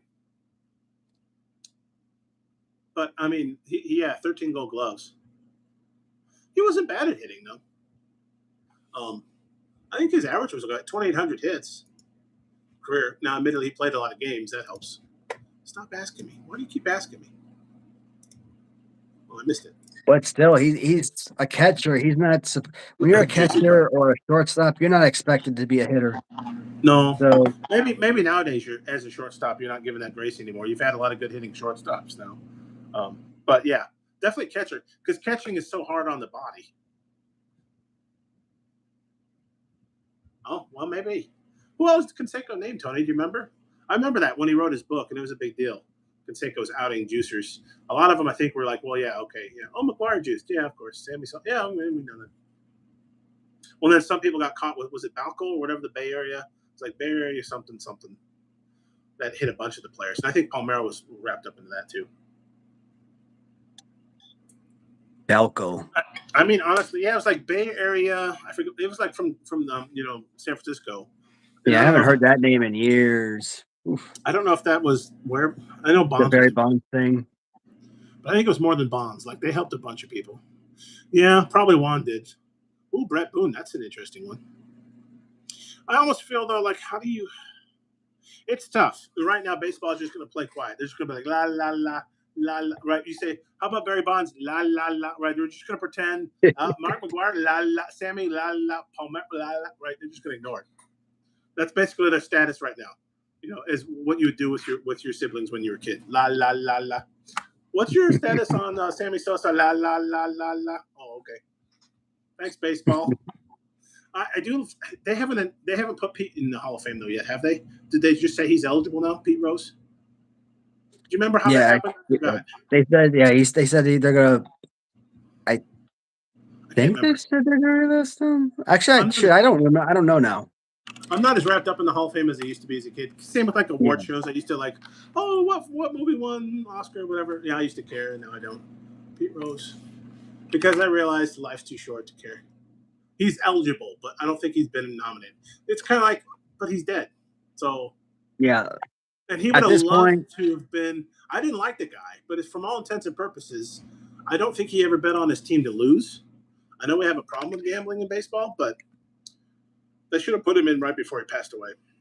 Yeah, no, that's why, like I said, I'm sure his family, whoever's left of his family, and maybe his grandchildren or whoever he has, will be like, "Oh, that's neat. Grandpa's in the Hall of Fame, but he didn't get to enjoy it." Same with Santo. Same with all these guys. Like, oh, yep. good, whatever. He would have loved to. I mean, as much as I didn't like the guy, he has like the most hits of all time, like a billion hits or something. I could be wrong. Could be less, maybe half a billion. It's a lot of hits. Charlie Hustle. And as far as I know, I don't think he ever gambled on his team to lose and then threw games. He had a gambling problem, and he gambled on games he was managing. I don't think any games he played though. But as far as I can tell, I don't think he ever threw any games. So I feel like that's a bit of a difference. You know what I mean? Then like clearly, if you threw the game, no, that's it. I don't want to talk to you anymore. That's Yeah. worse than steroids. I think, right? You threw a baseball game or a football game or a basketball game. No. But as far as I know, I don't think he did. I could be wrong. But it doesn't matter. That's why I think it's nice that I don't have to care about the Hall of Fame because that Sano thing would make me angry, and I'd like why be angry about it? Sano's not here anymore. Maybe he's watching from afar somewhere, heaven or whatever you want to believe in. But at least I it was still concerned. can't believe that freaking Ron Santo walked into my store one day Really? and my Would you, dumbass, who has I been a think you've damn told us. lifelong Cubs fan, knows Not recognize him? knows who he is, knows that he's a diabetic and everything. You're like, hey, would you like some Little Debbie? Tries to No. sell him a Yeah. big ass sugary freaking pie. Was he was okay? So he was born like was it type 1? So his pancreas couldn't produce insulin. So I mean, I think he could take insulin if he really wanted to splurge, maybe. But yeah, he's lifelong diabetic. Yeah, when I got in high school, yeah, in between freshman year going into sophomore year, I was already 16. So um, I applied to the Sara Lee. That was like a couple miles from my house. That's pretty funny to think about though, because he was a diabetic, and that's all you sell is like diabetes, right? Pretty much Pretty everything you much. got in there is tasty, At tasty, Sara sweet. Lee, it's nothing but it's muffins and it's danishes and it's cakes and it's pies and I'm getting hungry now. See, that's why I brush my teeth early and stuff because I really don't want to like floss and brush again. It keeps me from snacking late at night. after one of our live streams when we talk about snap cakes and stuff. I think he And is. Isn't Pete in? I think Pete is in the Hall of Fame of the WWE, right? Did they elect him as a celebrity? I think they did. they I think probably so. did with President Trump, I think. I just But thought it'd yeah, be man. funny that ironically he's in the WWE Hall But of yeah, Fame. one day, uh, freaking there he is. Ron Santa walks into my store. Like I think, like I look at him, he comes in with another older guy too, and I don't recognize the other guy.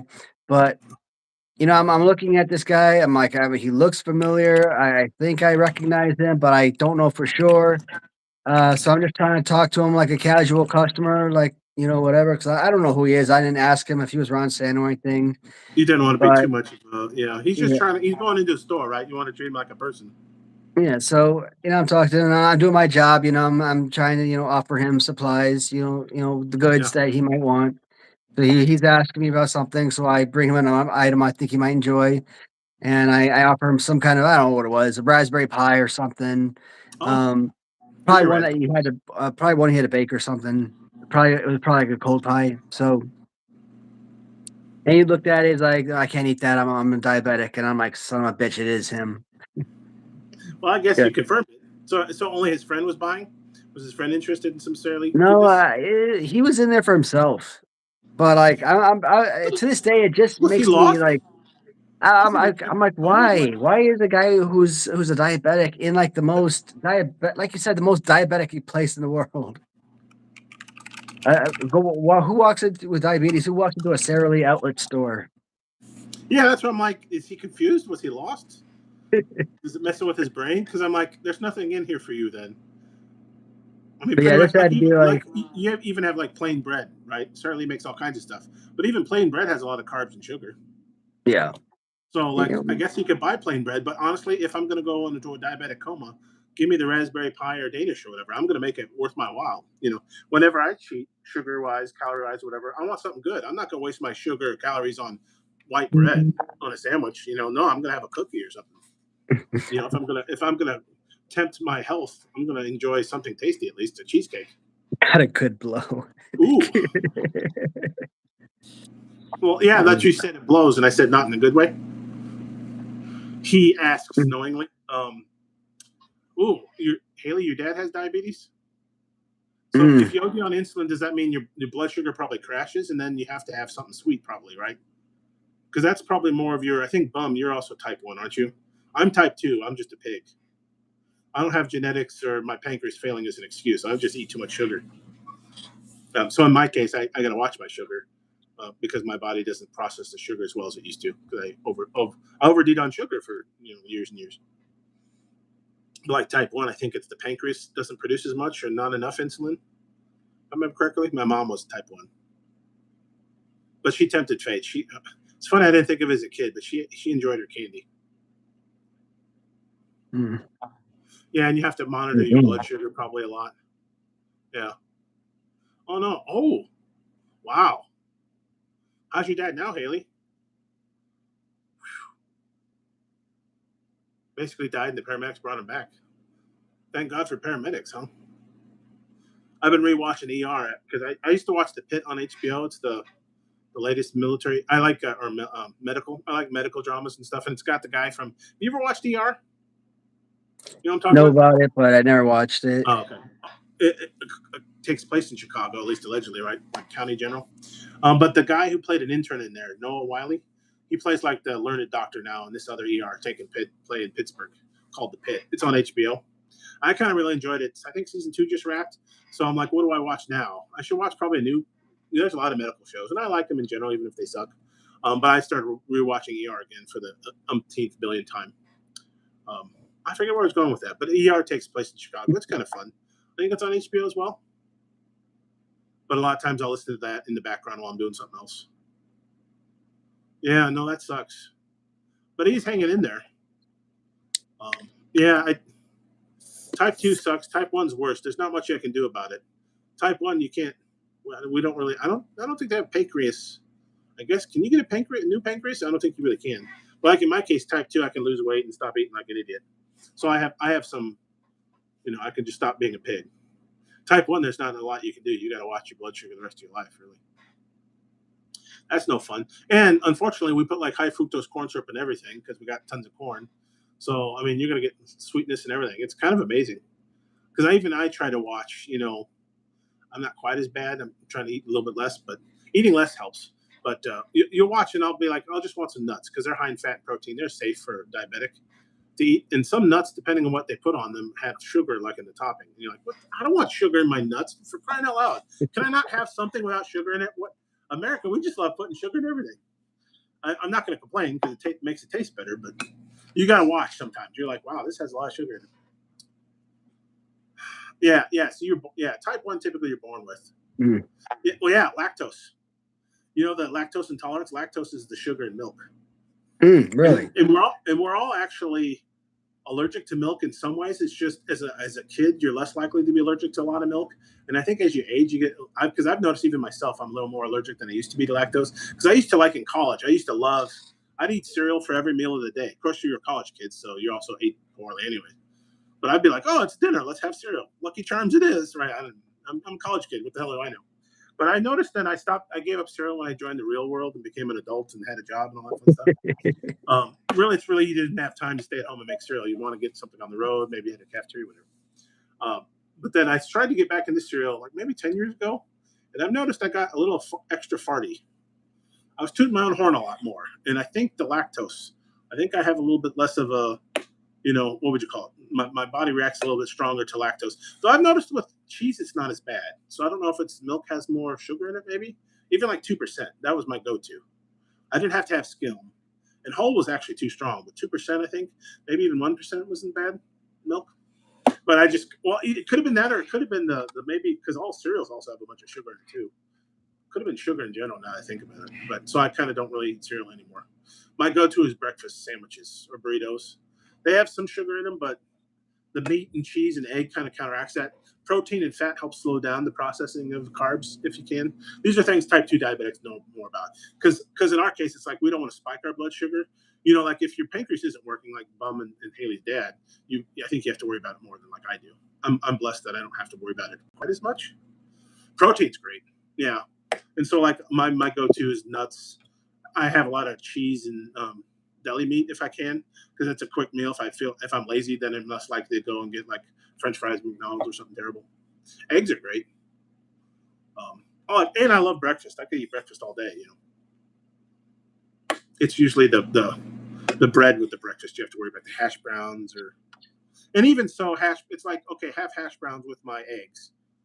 Just don't have like a Snickers bar or a whole pie, right? That would be a bit bad, right? Hash browns, okay, I've got some carbs. I can walk it off. I might not be too bad. Eating like cheesecake or cookies. Well, and the problem is you can't just eat one. That's my problem. You can't just like eat one cookie. If I have a box of cookies, I'm gonna do some damage to those cookies. You know what I mean? Like steak, even steak is great, or hamburger, pork. I love ham. There's only so much ham I can eat before I'm full. But it feels like I could eat all of the Oreos in the world or all of the cheesecake, or I just can't. You know what I mean? The sugar kind of keeps you going. It's like, oh, you're still hungry. How about some more sugar? It's definitely a drug. It's definitely. I don't know if you have that problem. Working at Sara Lee would be problematic, I think, for me, because you also got discounts too, didn't you? Yeah, it was like 25%. All That's people why got diabetes that at a discount. that's why when I see discounts today for like 10%, 15%, I'm like, these are mediocre discounts. Yeah, When is somebody gonna have the just good spoiled. discounts? When are we gonna start getting the 25 percenters? That's what I want. But I'm like, man, I didn't realize how good I had it necessarily, huh? With my $6 an hour job.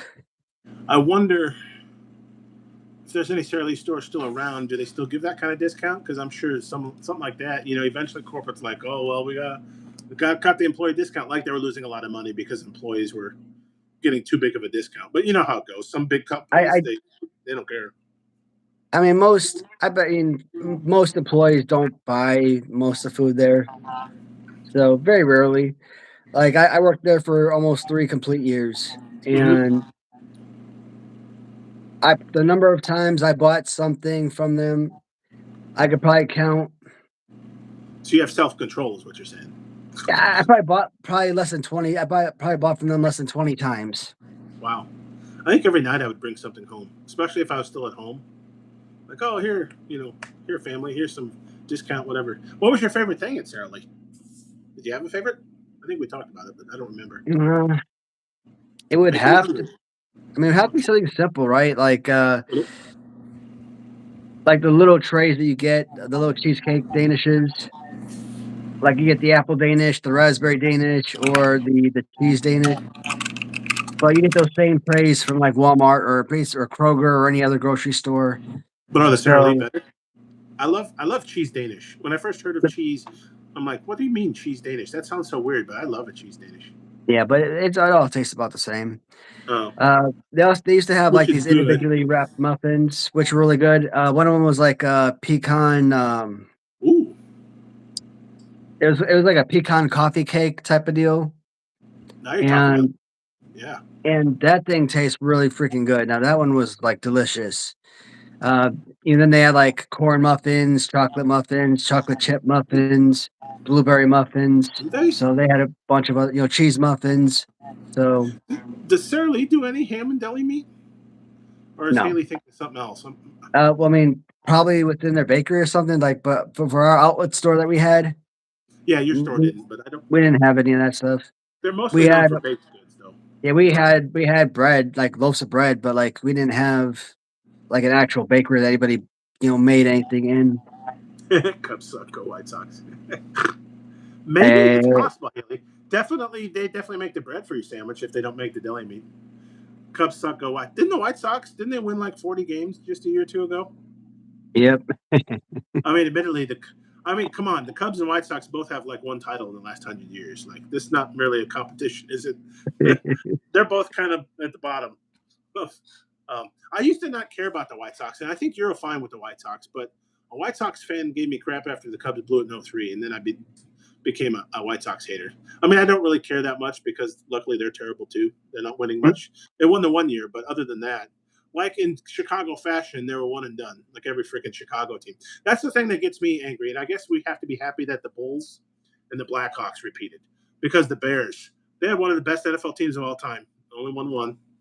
Cubs, that was a great year, only won one. The White Sox, that was a great year, wasn't it? Only won one. Mhm.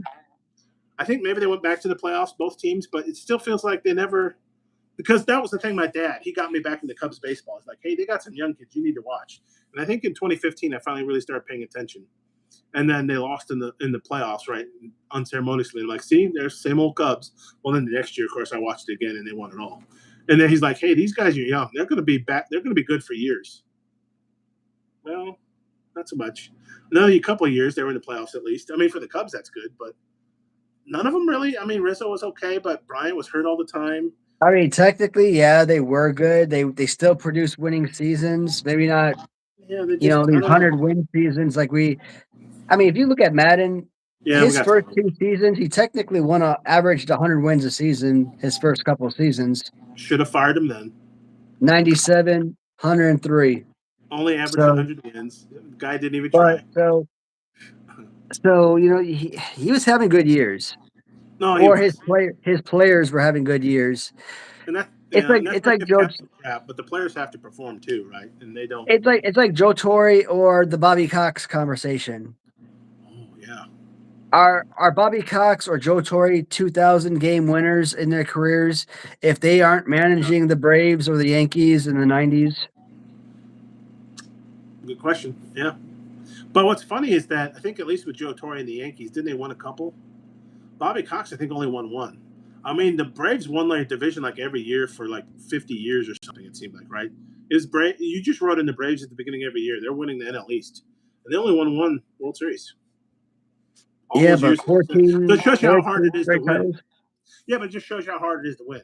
If any team should have won a second World Series, it would have been the Braves, and they didn't. So I mean, maybe I'm being unfair to the Cubs, but it's hard to win. It's hard to win twice. That's why you hate it when the Dodgers do it. When a team that's not yours does it, you hate it when they repeat that quickly. Or like I think the Seahawks in football, it looked like they won a couple years ago right under Pete Carroll and those guys, and then they looked like they're sucking, and now they're back and they won the World Series or the Super Bowl already. And you're like, man, shouldn't they have sucked for a little bit longer than a couple of years? Like, come on, you're not supposed to get that. Well, the Patriots too. When they lost Belichick and Brady, you're like, oh, okay, the Patriots are going to be bad for a decade. Nope, they're back in the Super Bowl last year. You're like, come on, can't you suffer a little bit longer than that? That's no fair. The Cubs win one World Series in 100 years, and you guys are back in the Super Bowl again. Like, come on, guys, make it. But I mean, every franchise. Look at the Indians. I would root for the Indians to win the World Series in a heartbeat. I still feel bad that the Cubs had to beat the Indians. It feels like that's the only way it could have happened, though, doesn't it? Now you But think that's about the it, thing. like it had to be the Indians, didn't it? I want the Indians to win. I I do. don't want the Oh, the World Guardians Series. to win. I don't give a rat's Oh, ass about the Guardians. well, I got bad news for you. I don't think that's going to happen because they're not. I forgot they're the Guardians. I've still called them the Indians, didn't I? I forgot they're the Guardians. It's funny because I was watching stand up. I fell asleep this weekend. You remember Craig Ferguson? He's a Scottish guy. He was on the Drew Carey show and he had the late night show on CBS for a while. I didn't really know him much. He played the boss in the Drew Carey show. Do you remember the Drew Carey show? Yeah. It was on years ago. He played the boss who was British. And I didn't know him from Adam. I didn't know the guy at all. But then later on, I started watching his late night show on CBS. One of the best late night shows of all time. It's hard to describe his comedic talent and his ad libbing. It was just such a weird, wacky show. But he was doing a stand up comic special, I think a couple years ago. Damn, where was I going to go with this? What were we talking about? Oh, he was in Cleveland for something, and he made a reference to. I think it was before they changed their name, but he said you better enjoy it now because you're probably gonna have to change your name or something to that extent. Right? He predicted that the Indians would have to change, but he told a joke about it. It was kind of funny. So it's kind of funny to watch it now because since that stand up, they have had to change their name to the Guardians. And I even watched it this weekend and I already forgot. I was calling them the Indians a second ago. Like, well, so how are the Braves allowed to still be called the Braves? Right? Or I've heard some colleges are allowed, like Florida State, they're still the Seminoles because they give them the money essentially, and the Seminoles are fine with that, which is probably the way it should be. But is it the Indians are too nondescript? It's just a generic term. They probably did away with the tomahawk chop or something like that. That's a good question. I haven't watched the Braves game in a while. Do they still do that? I mean, I'm all for cultural sensitivity if somebody complains, but the Redskins is probably the most problematic because that feels like more of a slur or a slang, right? You're making fun of their skin color. Indians, other than the caricature of the Indian, but the name Indian is pretty generic. So I could see them getting away with the Indians, and maybe they need to tone down there because sometimes that Indian mascot was a bit goofy looking, right? I could see somebody taking offense. I want to be, mindful of that. But the term Indian didn't seem like it was that bad. Brave sounds like a good thing, actually. Maybe that's why they're getting away with it. That's a positive thing. You're brave. I know it's Indian related, Native American related, but you're calling them Braves. That's a good thing. Yep. You can't please everyone, but I totally forgot. So you're gonna have to root for the Guardians. Sorry. How are they doing though? I don't even know who's winning their division. Who's the good team in the Central now? The White Sox. No, I don't think so. I think they're better than last year, but I mean, that's not saying a lot. Haven't they struggled the last couple of years? What was the year they were? Because one of these years, they literally only won like 45 games or something, right? Was that last year or the year before? Yeah, the freaking 2024. Yeah, 24. They won like 100 or they lost 121 games. They're doing not bad. Everybody's bunched together. The Tigers and Guardians are first at 18 and 17. The White Sox are a game and a half behind it, 16 and 18. So yeah, I don't know who's on the White Sox now, but they're fighting back into it. The Yankees are 23 and 11. Oh, good. Oh, good. Poor, long-suffering New York Yankees. Always good to see them in first base. Oh, the Braves are in first. Best record in baseball. Oh, that's always good to know. Yeah, the poor Braves. Love to see them be successful. Marlins are second. Always love to see the Marlins being successful, don't you? Why is it that whenever the Cubs face the Arizona Diamondbacks, there's always that one player on the team that absolutely dominates? Like it seems like the Cardinals always have that one player that dominates the Cubs. The Diamondbacks always have that one player. He was a Met. Who's that Met player? Daniel Murphy or David Murphy or something like that? Do you remember who I'm talking about?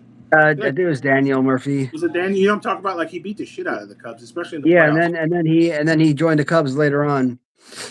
For some reason, he wasn't as good. Isn't that weird how that worked? Yeah, but like look at the years. Who was the shortstop for the Braves? This is a deeper cut. Like a Steve something, you know what I'm talking about? And then the Cubs signed him. He was a shortstop for the Braves. Destroyed the Cubs. He was an above average shortstop, but he wasn't Alex Rodriguez or nothing. This was years ago. Like a Steve something? I like all the baseball talk. A lot of deep cuts too. You know what I'm talking about? Dansby Swanson. Jeff Blauser? Was it Jeff Blauser? Jeff Blauser. Is that Dude, it? you're going like pre 2000s. You're going 1998 right here. They didn't even have baseball back then. It was all cricket and rounders. They were all playing rounders and cricket. No, I think it was Jeff Blauser. You know what I'm Yeah, talking about? that's the 1997 offseason. They Holy signed shit! Blauser to a 2-year contract. Jeff Blauser, 60. Yeah, sounds about right. How old am I? Jeff Blauser, 60. I think that's who it was. But yeah, they signed him and they proceeded to not be very good. But I mean, he was an above average shortstop. So the signing wasn't terrible. But I mean, he destroyed the Cubs. No matter how bad, even if he was in a funk, they'd play the Braves and he'd like go like 10 for 10, had 3 home runs. Whatever. You're like, what the heck happened? What did we do to you? Did we call your mom or girlfriend or wife names or something? What's the deal, Jeff? Come on, man. Come on, buddy. Get out But once I in a while. remember that being a really that was probably my favorite offseason because I remember getting Jeff Blauser supposed to be like a really great signing, but Henry Rodriguez, I mean, That's the that year they to got. me was the offseason signing of a lifetime. Remember the O. Um, Henry bars? Remember the O. Henry bars? mhm. Yeah. And then of course getting Rod Beck. I mean Oh, that was that the same year? that really solidified the team right there. Didn't they? Was that the year then they proceeded to win the playing game against the Giants, or was that '98? That was 98. But it was shortly thereafter, right? The playing game, because I think they got Gary Gaetti too that year, in the middle of the year. Yeah, 98. Didn't he hit like a home run in the play-on game or something? I'm like, holy cow, that guy's like 50 years old back then. What's he That doing all hitting happened in home yeah, run? this was all 98. And then didn't they end up beating the Braves in that division in that series? No, Or 98 did they they got lose? swept. Yeah. See, usually that was the case. They wouldn't even win one game. They would just get swept. And you're like, why even go to the playoffs? You're just going to get swept. It wasn't until '03, I think, when they broke that curse, right? They got swept against the Braves, swept against the Diamondbacks in 07, Didn't got matter. swept against the Dodgers in 08. And I'm like, when I see that, it's like, dude, it takes the Cubs forever to make the playoffs. And when they do make the playoffs, like you said, they don't win a single game.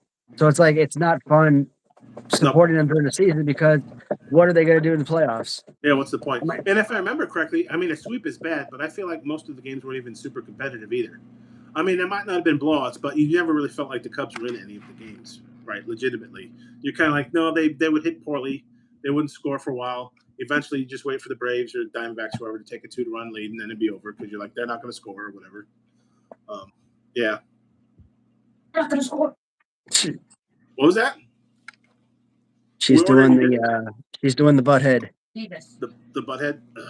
Well, excuse me, Beavis. What, are we ordering dinner? Should we ask the audience what they want? I'll take some fries. I had said fries earlier. That sounds pretty good. You know what I had this weekend for the first time? Something I missed when I commute. Every once in a while, I would stop and get breakfast on the way into work. I woke up early enough on the weekend, and I felt like it. I went out to McDonald's. My nephew reminded me. It used to be one of my favorite breakfast sandwiches: the steak, egg, and cheese bagel. Have you ever had that? Bagel's not as good for carbs, but everything else is good. You got steak, you got egg, you got cheese, you got these slivered onions on it. Oh my gosh! I went and got that in a coffee. It was pretty great. Steak, egg, and cheese bagel, one of my favorites. He reminded me. I thought they got rid of it years ago. I think they've had it for a while. I just stopped getting breakfast from McDonald's. Yeah. But on Saturday, I woke up and got it, and I'm like, man, that was really good. That was pretty much all I had until dinner. It was actually a very excellent breakfast. I love breakfast. It was a bagel sandwich. He loves the McGriddle, my nephew does. And I'm like, yeah, I should like the McGriddle, but I think that's even worse for me sugar-wise. The bagel's not very good either, but I feel like, I mean, the McGriddle is essentially 2 pancakes with the stuff in between, right? So I'm like, I should at least have some. I should exercise some limits on my eat at whatever I want diet. I think the McGriddle is the only thing worth it at McDonald's anymore. Shoot. You don't like the sausage, egg, and cheese McMuffin? Those are pretty good. Those are still pretty good. I used to say that the Big Mac was probably the greatest hamburger of any fast food chain out there. But I don't know. I don't know if I could make that argument anymore because I don't know if it's just the way that they make the hamburgers nowadays. But it just seems like the Big Mac that used to feel like that right there once upon a time Mm-hmm. Now it just feels like the smallest hamburger you can get, which is like that big. And it's mostly bun and less burger. So if a Big Mac is like no bigger than your smallest hamburger, then it's nothing surprising. It's nothing overwhelming. It's Yeah. nothing super flashy. So if the Big Mac is no longer my favorite hamburger, then what What has is? replaced it? Yeah. And I think I have to go with the Burger King Whopper. I Whopper. think the Whopper has to take over as the best hamburger. Is it still? I haven't had a Whopper in a while, but is it still pretty big? It used to be. You could tell it was one patty, but it was a lot wider than your typical sandwich from a McDonald's, right? Yeah, I mean, I remember eating Whoppers as a kid and just feeling like the Whopper was like a really huge sandwich. And maybe Yeah. it's just because you're bigger, and as an adult, obviously it's gonna look bigger to you or smaller to you as a adult than it would as a kid. But I don't know. I just feel like they looked a whole lot bigger than they are nowadays. Mm-hmm. And and part of that is what I call it shrinkage. When they raise the prices of product, even though they make the items smaller for consumers. Maybe it was just cold in the McDonald's. They could have some other kind of shrinkage. No, but yeah, yeah. I mean, I'm sure some of that's hit the Big Mac. I haven't had a Burger King Whopper in a while. I wonder if they also had shrinkage. I'm sure they're smaller than they used to be. But I think as a kid, I never liked that Whopper. I'm not saying they flame broiled everything, but I don't think I liked that flavor as a kid. I think I grew to like it more as an adult because you grilled out more often. And I'm not saying that it's the same flavor you get when you grill out your own hamburgers, but it reminds you of grilling out hamburgers. But I liked all the stuff on it: lettuce, tomato. I think do they put ketchup and mustard or ketchup and mayo or something on it on the standard Whopper? Do you remember? But everything on it, other than cheese, you have to pay extra for cheese, which at that point I didn't really need. But the Whopper is a good sandwich. My go-to at McDonald's was the quarter pounder, and I think it's also gotten worse too. I don't know. I mean, I'm assuming it is because McDonald's they sell so many burgers. If they just tweak the burger a little bit, like lose an ounce of protein or whatever out of it, they make $1 billion, right? Because they sell so many of them. And just slowly the Big Mac gets worse and worse and worse every time they do that, right? And eventually it's no longer a Big Mac anymore. You can get away with that for a little bit, but eventually you're kind of like, wow, sucks. You're charging me $10 for this thing? No, thank you. Mm. The bagel was good though. It really was. It was very excellent. It was kind of funny because I got two. I wanted to try. They had a steak, egg, and cheese McMuffin, so I wanted to compare that with the bagel. But they gave me two bagels instead, which is the more expensive sandwich. So I didn't really complain, other than I need to go back and try the McMuffin now. I like the McMuffin in general. The sausage, egg, and cheese McMuffin's probably my favorite sandwich from McDonald's. Honestly, remember that brief moment in time when they served breakfast all day at these restaurants? There's a brief moment. You could go there at 6. I could go now and get a steak, egg, and cheese bagel or McMuffin or whatever. Not anymore. Though I think we talked about it. Sonic, they do their breakfast burritos all day. You see, I just made my own breakfast. What do you call it? Yeah, those are good. Egg Homemade. sandwich. What's that? Did you No, not the McGriddle. The other one, did you ever make it for McMuffin. lunch or dinner? Well, I make my own Yeah, yeah. McDonald's McMuffin here. What do you Well, it do is for the is egg? I mean, Do you have like a little thing to keep the egg round and stuff? Or no, do you I work on just that, or do you I just just put fry it? it. I just put the English muffin in the toaster, and then I Yep, yep. cook my bacon, and I cook my Okay, scramble the egg up, and then I put the little melted cheese on top of it, or I put the okay. cheese on top of the egg to You melt. put, you put scrambled egg on them. Yes, not right now, but I mean, I'll probably be done with this live stream at about 9. I mean, I'll take So, one. I'll take one. So you put scrambled eggs on them? yeah, I mean, I just drop 1 egg or 2 eggs in and scramble that up, and I cook that in the pot. So, I mean, I, it's I really was easy to make wondering yourself a because McDonald's sandwich. part of the allure of McDonald's is you get the circular egg, like perfectly circular that fits on the McMuffin, right? I think my dad once bought a device that you could do that. I don't know if you crack the egg in this thing, then you could fry it up that way so it could come out as a circle and make. Because I mean, I love scrambled eggs, but they're a little harder to wield on a sandwich.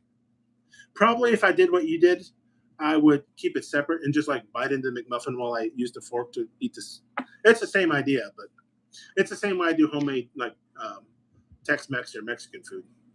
Instead of making a burrito, I'll have like the tortilla next to me, and I'll just spoon in the refried beans, meat, whatever you want, the various fixings. Instead of making an actual burrito out of it, it'll be the same combination, but I'll be eating separately. Real scrambled and folded. I've noticed that a lot on the customized menu. They say add an extra folded egg, and I'm not quite sure what that means. Folded, whatever it is. Hopefully, it's mostly egg food. Tasted pretty good this morning, or no, Saturday. It was Saturday morning. Now I want one. See, I wish they had that. I think Sonic does it. I don't know if any other. There's probably Denny's. Do you have any Denny's around you? Denny's down here? I think they're still 24/7. They do eggs. They do breakfast all day. Shoot, man. Does Bob Actually, Evans? yeah, we do have a Cracker Barrel. Denny's. We have a Denny's somewhere near the near the freeway. Cracker Barrel probably does breakfast all day. I think, don't they? You have a Well, Cracker shoot, I only Barrel? think I've only seen like one Denny's in this area, and you would think that Denny's should be like all over the place, but They are what they are. They're a diner, sometimes greasy, but I mean you can go and get a Grand Slam or whatever. That was kind of fun. It is what it is. You get some scrambled eggs and pancakes and stuff. I haven't been to our IHOP in ever. You have an IHOP? Um, we don't have a Waffle House, but we have a Denny's and an IHOP. And the IHOP used to be pretty good because you get some pancakes and then you get like I think it was an omelet we would get.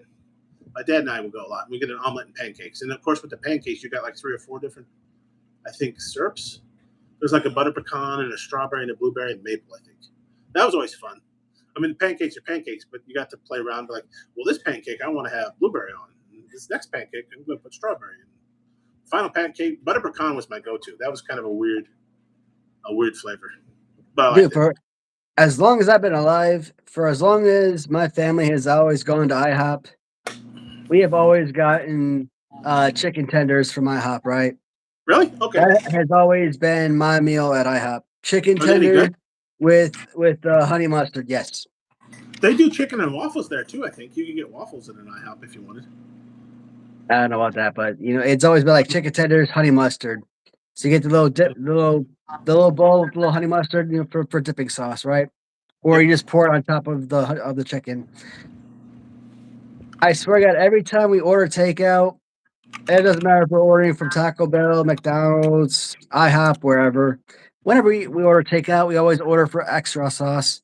They never want to give us the damn sauce. And I tell you, when you order for Mm-hmm. IHOP and you order those chicken tenders and you want to bite into those bad boys, and there is no honey mustard, I tell you, man, that honey mustard sauce makes all the difference in the world. And it's such a damn kick in the nuts when you don't have that. I'm like, damn. And not in a good I way. I'm like, IHOP, you failed me. You failed I, me. I've tried doing that in a lot of places. Sandwich wise, always order extra sauce because usually it's never extra. It's like normal. Once we get the extra, I'm it's like, normal. But the last couple times, don't judge me, but I've some of the Panera sandwiches. I know they're overpriced, but they're actually kind of tasty. The yeah. last 2 or 3 times I've been to Panera and I've said extra whatever, whoop de doo aioli, garlic Greek, whatever, some fancy sauce, right? I'll say put extra on it.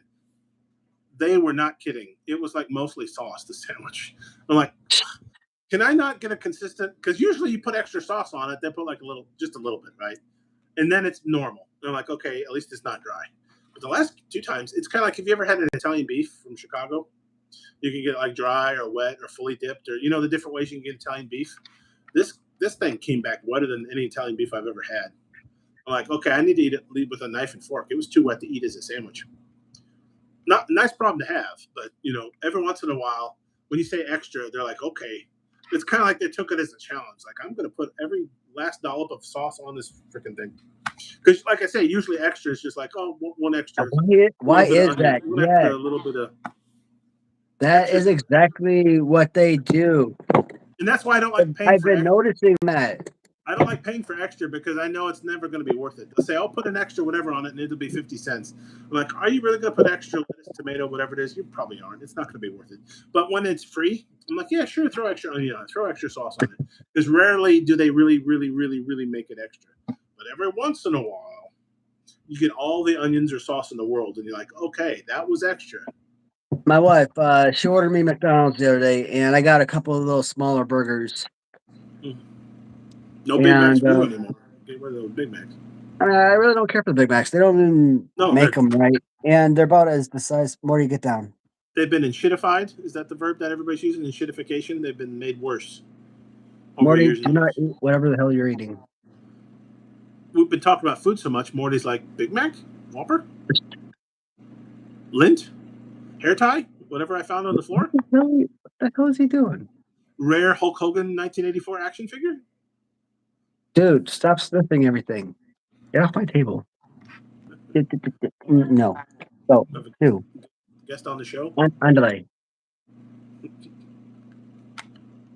All right. Nah, I lost focus. Talk about McDonald's sandwiches you ordered the other day. Just like Oh some yeah. hamburgers or cheeseburgers, something simple. So my wife's reading off the condiments, whatever, and hey, you want mayonnaise on this? And I'm like, well, doesn't a hamburger always come with mayonnaise? Apparently it doesn't. Okay, whatever. For mayonnaise. I like mayonnaise. Um, Apparently I have not been getting mayonnaise on my hamburgers all these years because eating that hamburger that I had the other day compared to all the hamburgers I've been eating over the years from McDonald's, Yeah, you immediately tell the difference, and it feels with like and they just without. yeah, it just feels like they slopped on a bunch of mayonnaise into one hamburger and just covered it and called it a day. I'm like, man, has people in the restaurant business have they never made a hamburger before? I'm like, Well, you I said don't want McDonald's. you. Yeah, so it's like I McDonald's don't and want you to take a restaurant. bottle, squeeze it, and have all this junk just spread all over. No, take the bread, get yourself a knife, spread it on the bun evenly, and No, yeah. that's what I require. That's how you Yeah. take care. That's how you make an appropriate sandwich. McDonald's isn't Um, going to do that anymore, though, right? They're all about speed. Get your sandwich done but as fast as they can. They're not going to take that kind of time. Then but they but don't. getting all that, my dude, you're Chicken, knocking, my dude, Morty back. my dude, you're knocking everything over, my dude. Yeah, I think the McChicken's still pretty good. And I think it's on their value menu. No, What's happening? you're on punishment. Uh-oh. What'd you do?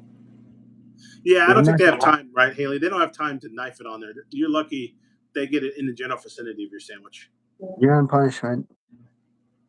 Look pretty calm though for being punished. Want to make chicken or make fish? Fish fillet? Those are always pretty good. I like that was the part I don't observe Lent, but I always love during Lent because I can get fish on a discount.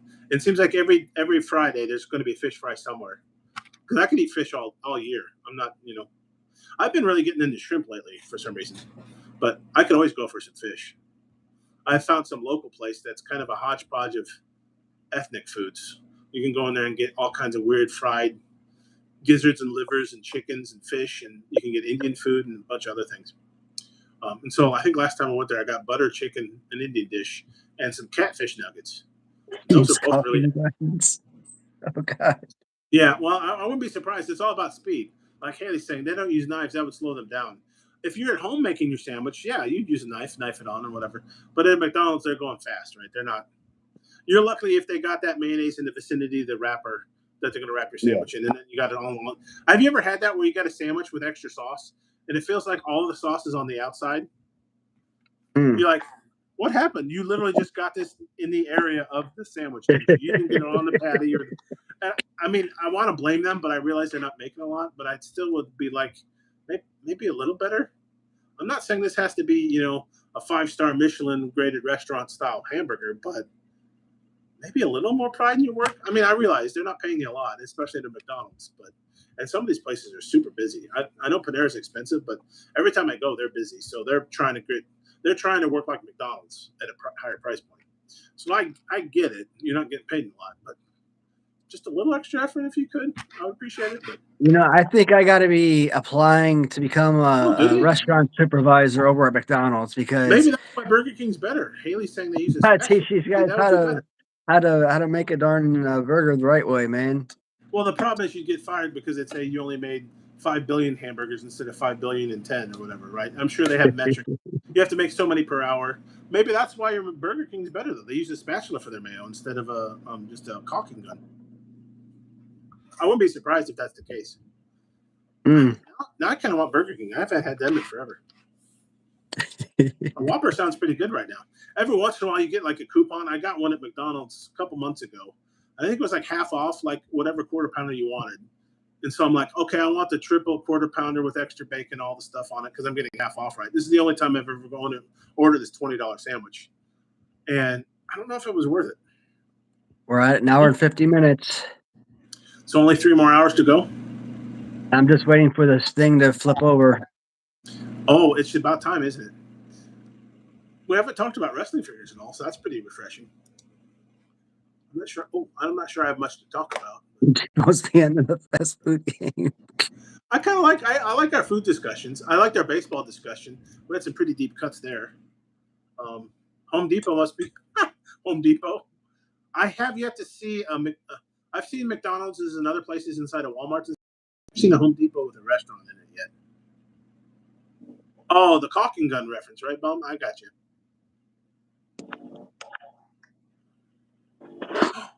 There was the switch over. Okay. Only 10 more hours to go. Yeah. I'll give it a good 10 more minutes. Take us to 2 hours. 10 more hours. Got it. Oh, man. I How mean, about is it just me, or is this year flying by? Like, how the hell is it May already? Yeah, it's May. It's May the 4th be with you. I apparently have to go watch Star Wars now, right? Isn't it?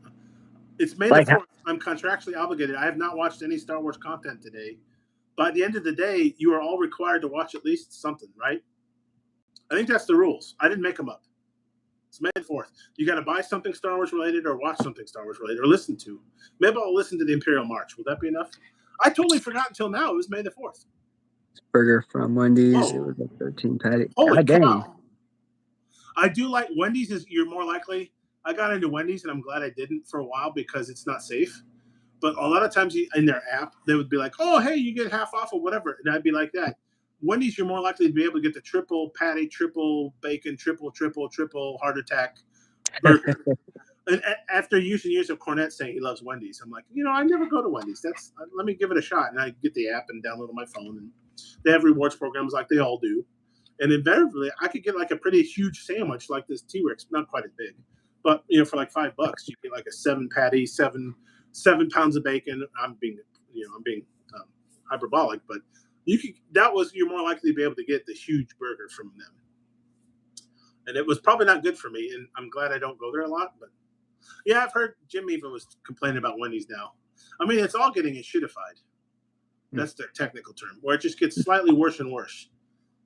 Because if you sell 1 billion quarter pounders or Big Macs a year, if I can save 5 cents, that's a lot of money, right? They can make it up in volume, so they'll make the sandwich worse. And it literally is. Every year, it just gets worse and worse.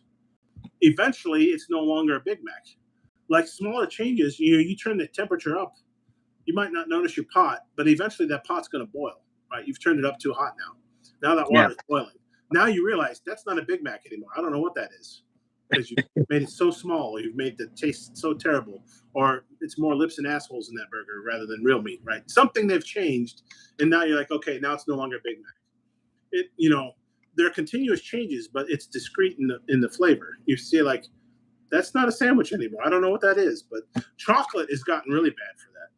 They put more and more non-chocolate in, like Hershey's bars and stuff like that. I don't even know it's chocolate anymore. Luckily, I haven't had chocolate in a while. Because I don't to keep me from eating the chocolate. I don't give out chocolate now for Halloween. But I've heard chocolate's gotten really bad, like American chocolate. Yeah. Is she buying us dinner again? We taking orders? Now you wouldn't be interested, but I've seen some Red Lobster coupons. I'll take some. Will we getting like some salmon and lobster tails or something? We could do that. She watches a lot of Disjointed on Netflix. What's that? Disjointed? Is that a TV show? What? What? She said check it out. Check it out. What's it about? Kathy Bates runs this weed store. Okay. Weed dispensary. Do you guys watch Kathy Bates' show on CBS? Matlock? No, but Sabrina told me about it. It's actually pretty good because they took Matlock, a lawyer and turned it on its head, right? Instead of a man, it's a woman. She does a pretty good job. I need to catch up, but you know what? We don't have any KFCs anymore. All of our KFCs have closed locally. It's weird because that was my dad's favorite place. If he was still alive, I guess he'd be rolling in his grave now because we Mm. have KFC. That was his favorite thing. For the longest time, I never liked fried chicken. I don't know why, but my dad, that was probably one of his favorites was fried chicken. Anytime KFC would have a deal on a bucket of chicken, we were getting KFC that night for family. It didn't matter what mom or dad or anybody else had planned. We were getting KFC that night. He's like, "Wait, where?" Disjointed. Yeah, I think I know what you're talking about. That sounds familiar. Yeah, but, man, just like what, Haley was asking earlier, Ooh, or yeah, she was saying earlier that it's gonna be, Halloween, before we know it, and I'm like, "Man, I yeah. hope so," because this You this like year, Halloween? man, I plan on setting up a lot of, Halloween decorations, and hopefully we could do the same thing for Christmas because, I think I'm almost done with the backyard, I and was just once the going to back ask, how's that going? it's about 99% complete. We still need to build, some final steps leading to the ground level. We need to set up some lights, and they still need to do something for underneath the deck, whether that's rocks, mulch. I don't know what they're doing, but other than that, everything else should be up and working. Deck's mostly So, done.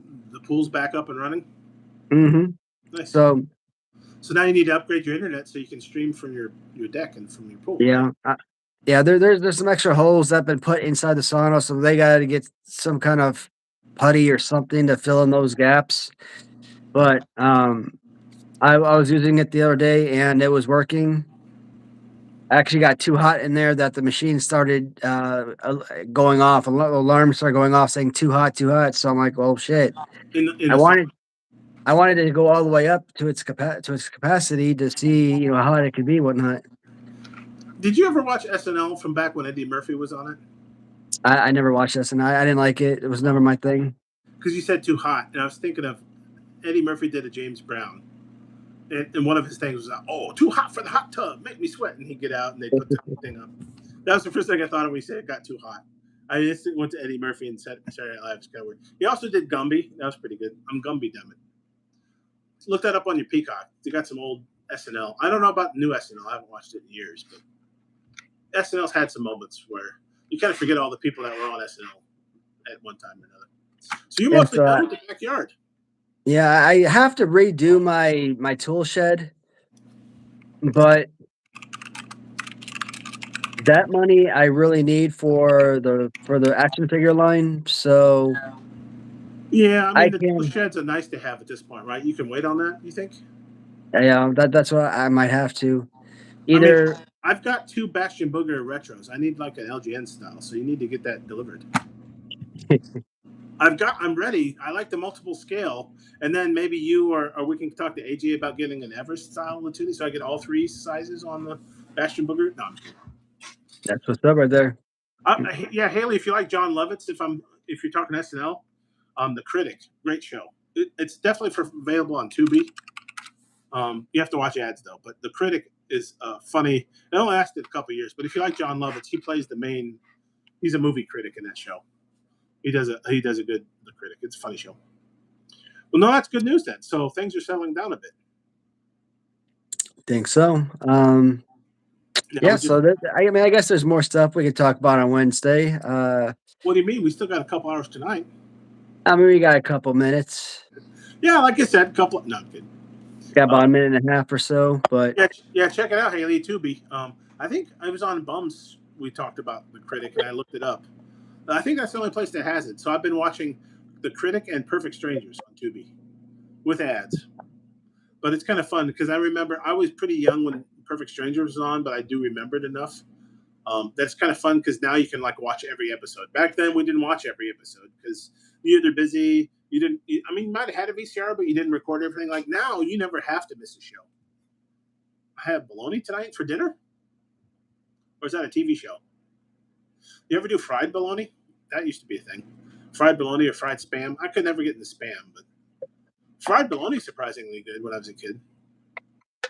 Oh, really? I had a bad experience with Bar S. It was on sale, and I know why because I Mm. think they sold me expired meat. So I'm never buying Bar S again. It's probably the grocery store's fault, but my favorite is ham, and if you can get it, I think it's like a quarter sliced ham. It's like a quarter of a ham, so it's like 2 pounds or so, but it's thick sliced, and I've got some in my fridge. Usually, it was on sale at Kroger a couple weeks ago, so I bought two, and I'm freezing one. That's the best. What are we talking? Yeah, critic. It stinks. Yeah, it stinks. Um, what? Where you going, bum? You leaving? Did you ever get that ham and cheese loaf? I remember liking that as a kid. You get like pieces of Oscar Mayer Mm-mm. ham with little dots of cheese in it. I remember liking that. My father used to like, I think it was pimento loaf, Braunschweiger. Have you ever had Braunschweiger? I'm not even sure what that was, Uh, but that was such a weird meat. I grew to enjoy it eventually, but it was more kind of like a liver and onions type of coming. meat. Don't stop. All right, guys. What? You leaving? Yeah, I've hit my capacity. You will respect my capacity. Oh my god, my wife does that. Oh, really? The Cartman, you will respect my tata. Shay shay. Yeah. Hmm. I need to watch that too. I'm behind on South Park. I tried to catch up, but I forgot Oh man, reasons I was behind, and then I forgot about it.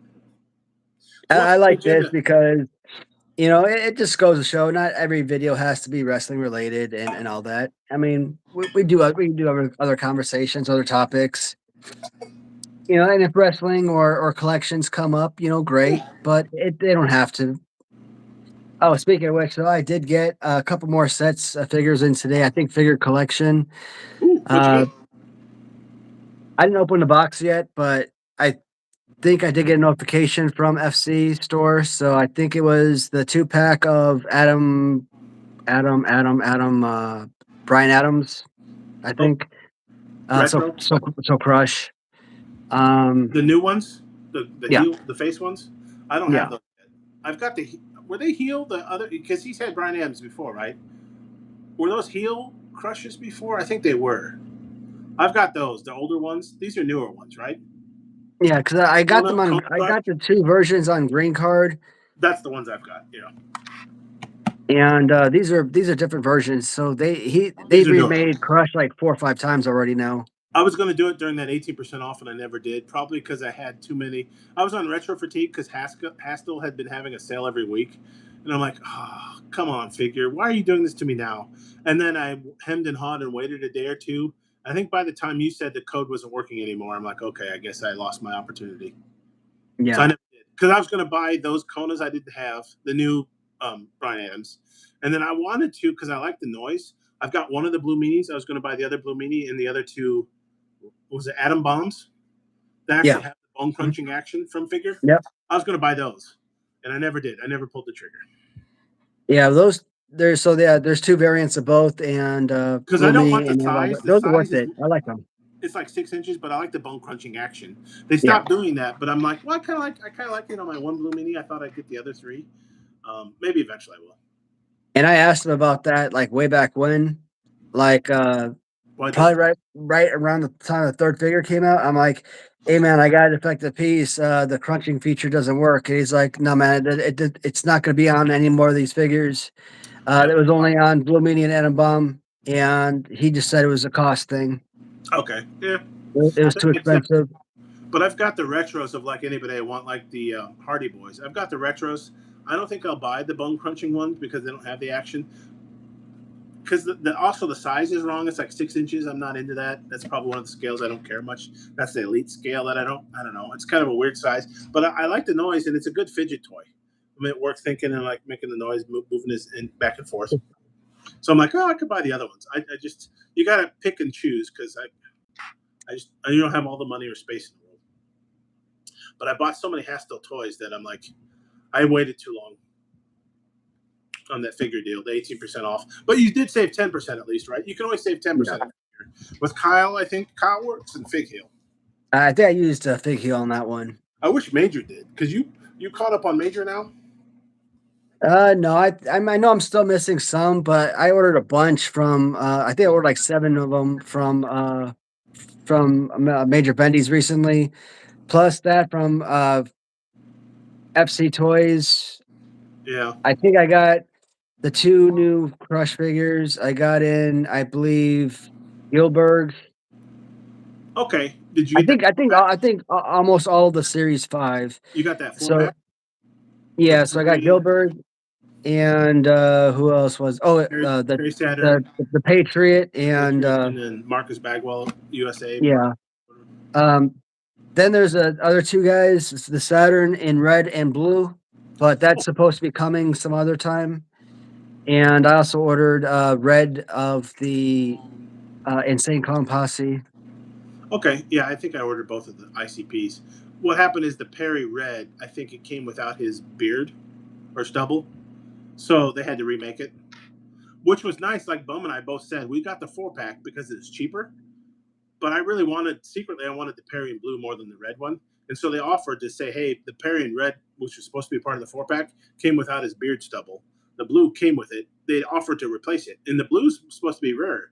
So I'm like, sure, replace it with the blue one. That's the one I wanted anyways. Maybe I'll buy the red one eventually, probably if they have a sale. I, I'm not a big Perry Saturn fan. The figure is great though. The blue one is great. I don't know. Did you get the blue one then? Did they ship you? I got the 2 pack, It's so a I good got them both. figure. It's a good figure. I don't know if I need both. Trying to get I'm trying to get what do you call it? I'm trying to watch what I'm buying, but I was looking at it because I think Bum bought the Hayabusa and Great Suzuki 2 pack from KWK on J&J Figures pre-order, and I thought I'd wait on that because you have till June. But apparently they're only going to make 500 of them, so I ended up making a splurge purchase this weekend, and I pre-ordered those too. But unlike Bum, I've got both Hayabusas because I'm like, well, the deal's of getting all three. If you can afford it. So I'm like, well, why not get both Hayabusas and the Great Suzuki? I'm not KWK isn't my favorite retro, but it's kind of nice to support them.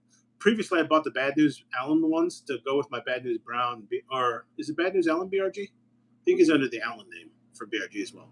But I thought it'd be good to show the scale difference there. And then that way I don't have to buy the Zombie Sailor Bad News. Yeah. Because I think for $40, I'm not sure it's worth it. If I could get a deal on it, and I thought I found a place for a deal, but they sold out. There's that place in Iowa that Kyle's always talking about, Jay's Toys and Games. I looked, and they have quite a few Zombie Sailors that are a little bit cheaper than the regular prices. They're like $30 instead of 40. And I almost pulled the trigger and bought the Bad News from them for 30, but I never did, and then they sold out, and they probably won't get it anymore. So live and learn. Can only have so many figures, I guess. I've got too many as it is, and I don't even have the collection you have. That Yeah, I gotta go back to the garage, and at some point, I'm gonna have to probably start pulling all of the things off the pegboards because I gotta resituate all of the bars. See, I'm too lazy. I I got want to enjoy it. I don't want it to own me, so that's why I get nervous. All these figures I have on pre-order and all these figures I've bought already. I really well, enjoy getting them and opening them and looking at them and playing with them, but you gotta have room for them too. And I'm like, yeah, all of this stuff I just ordered. Like I didn't; these aren't pre-orders, so these are yeah, you things I already just have them. ordered. I just ordered them a few days ago. Oh yeah, so you have a little bit of time, before they show up. That's why I think I told you on one of our live streams in the past. I kind of like the pre-orders because I don't have to worry about finding room for them yet. Yeah, Like every month or every week, I put it on my phone, like on the weekend to like come up with a box to either donate or pitch or recycle or garbage, just to try to declutter a bit and make room for these figures. And some weekends I make it, and some weekends I don't. This weekend I didn't. I was too lazy this weekend. mm, Just a little bit, like because I've got stuff that's been sitting in a box or on a shelf that I've never looked at, probably since I moved to this place 10 years ago. Do I really need it? Probably not. Make room for more display room for figures or whatever, right? But right on. but I'm lazy. I'd rather appear on live shows and watch old wrestling than deal with my stuff problem. But anyway, well, I'm gonna go order a Big Mac since you talked me. No, I'm kidding. Sounds like a plan, and I'm sure the wife is waiting on me to come Yep. back and finish our movie. So uh, I am headed out, but I am going to wait one more minute because now I Okay, have OCD and I got to get to an even number. I got you. No, yeah, that's a problem, isn't it? No, I get it. I'm an OC kind of guy. Um, yeah, Yeah, so what to do? I have OCD, so since we're like here right at the 10 mark, I might as well wait like another 15, 20 seconds. So what are you guys watching tonight? A movie or TV show? Or do you know what's on the agenda? But for tonight, Yeah, we're watching Replacements, so we're just finishing up that movie. the football movie with Keanu Reeves. Yeah. Yeah, I know what you're talking about. That wasn't too bad. I mean, it is what it is, right? Yeah, And it's Gene one of my Hackman's favorite the coach. comedies. Gene Hackman's the coach, right? Yeah. Yeah. Mhm. Where are you guys watching it at? Where Just right you here in the living room. No, but I mean, is it on Netflix or Paramount or No, HBO? I got my DVD out. Ah, you guys and your DVDs. Come on. I'm the old guy. I'm the one that's supposed to be like putting in VHS tapes and stuff. No, I'm kidding. It's probably streaming somewhere. I just have to look it up. Yeah. All Maybe right, guys. some stuff isn't. That is the show for today. As always, everybody, thank you so much for tuning in. Fly the L, thank you as always. Look forward to talking to you guys on Wednesday, 7 p.m. If anything changes, I'll send you guys notifications. But until then, business as usual, Wednesday, 7. See you guys all there. Sounds Take good. care, everybody.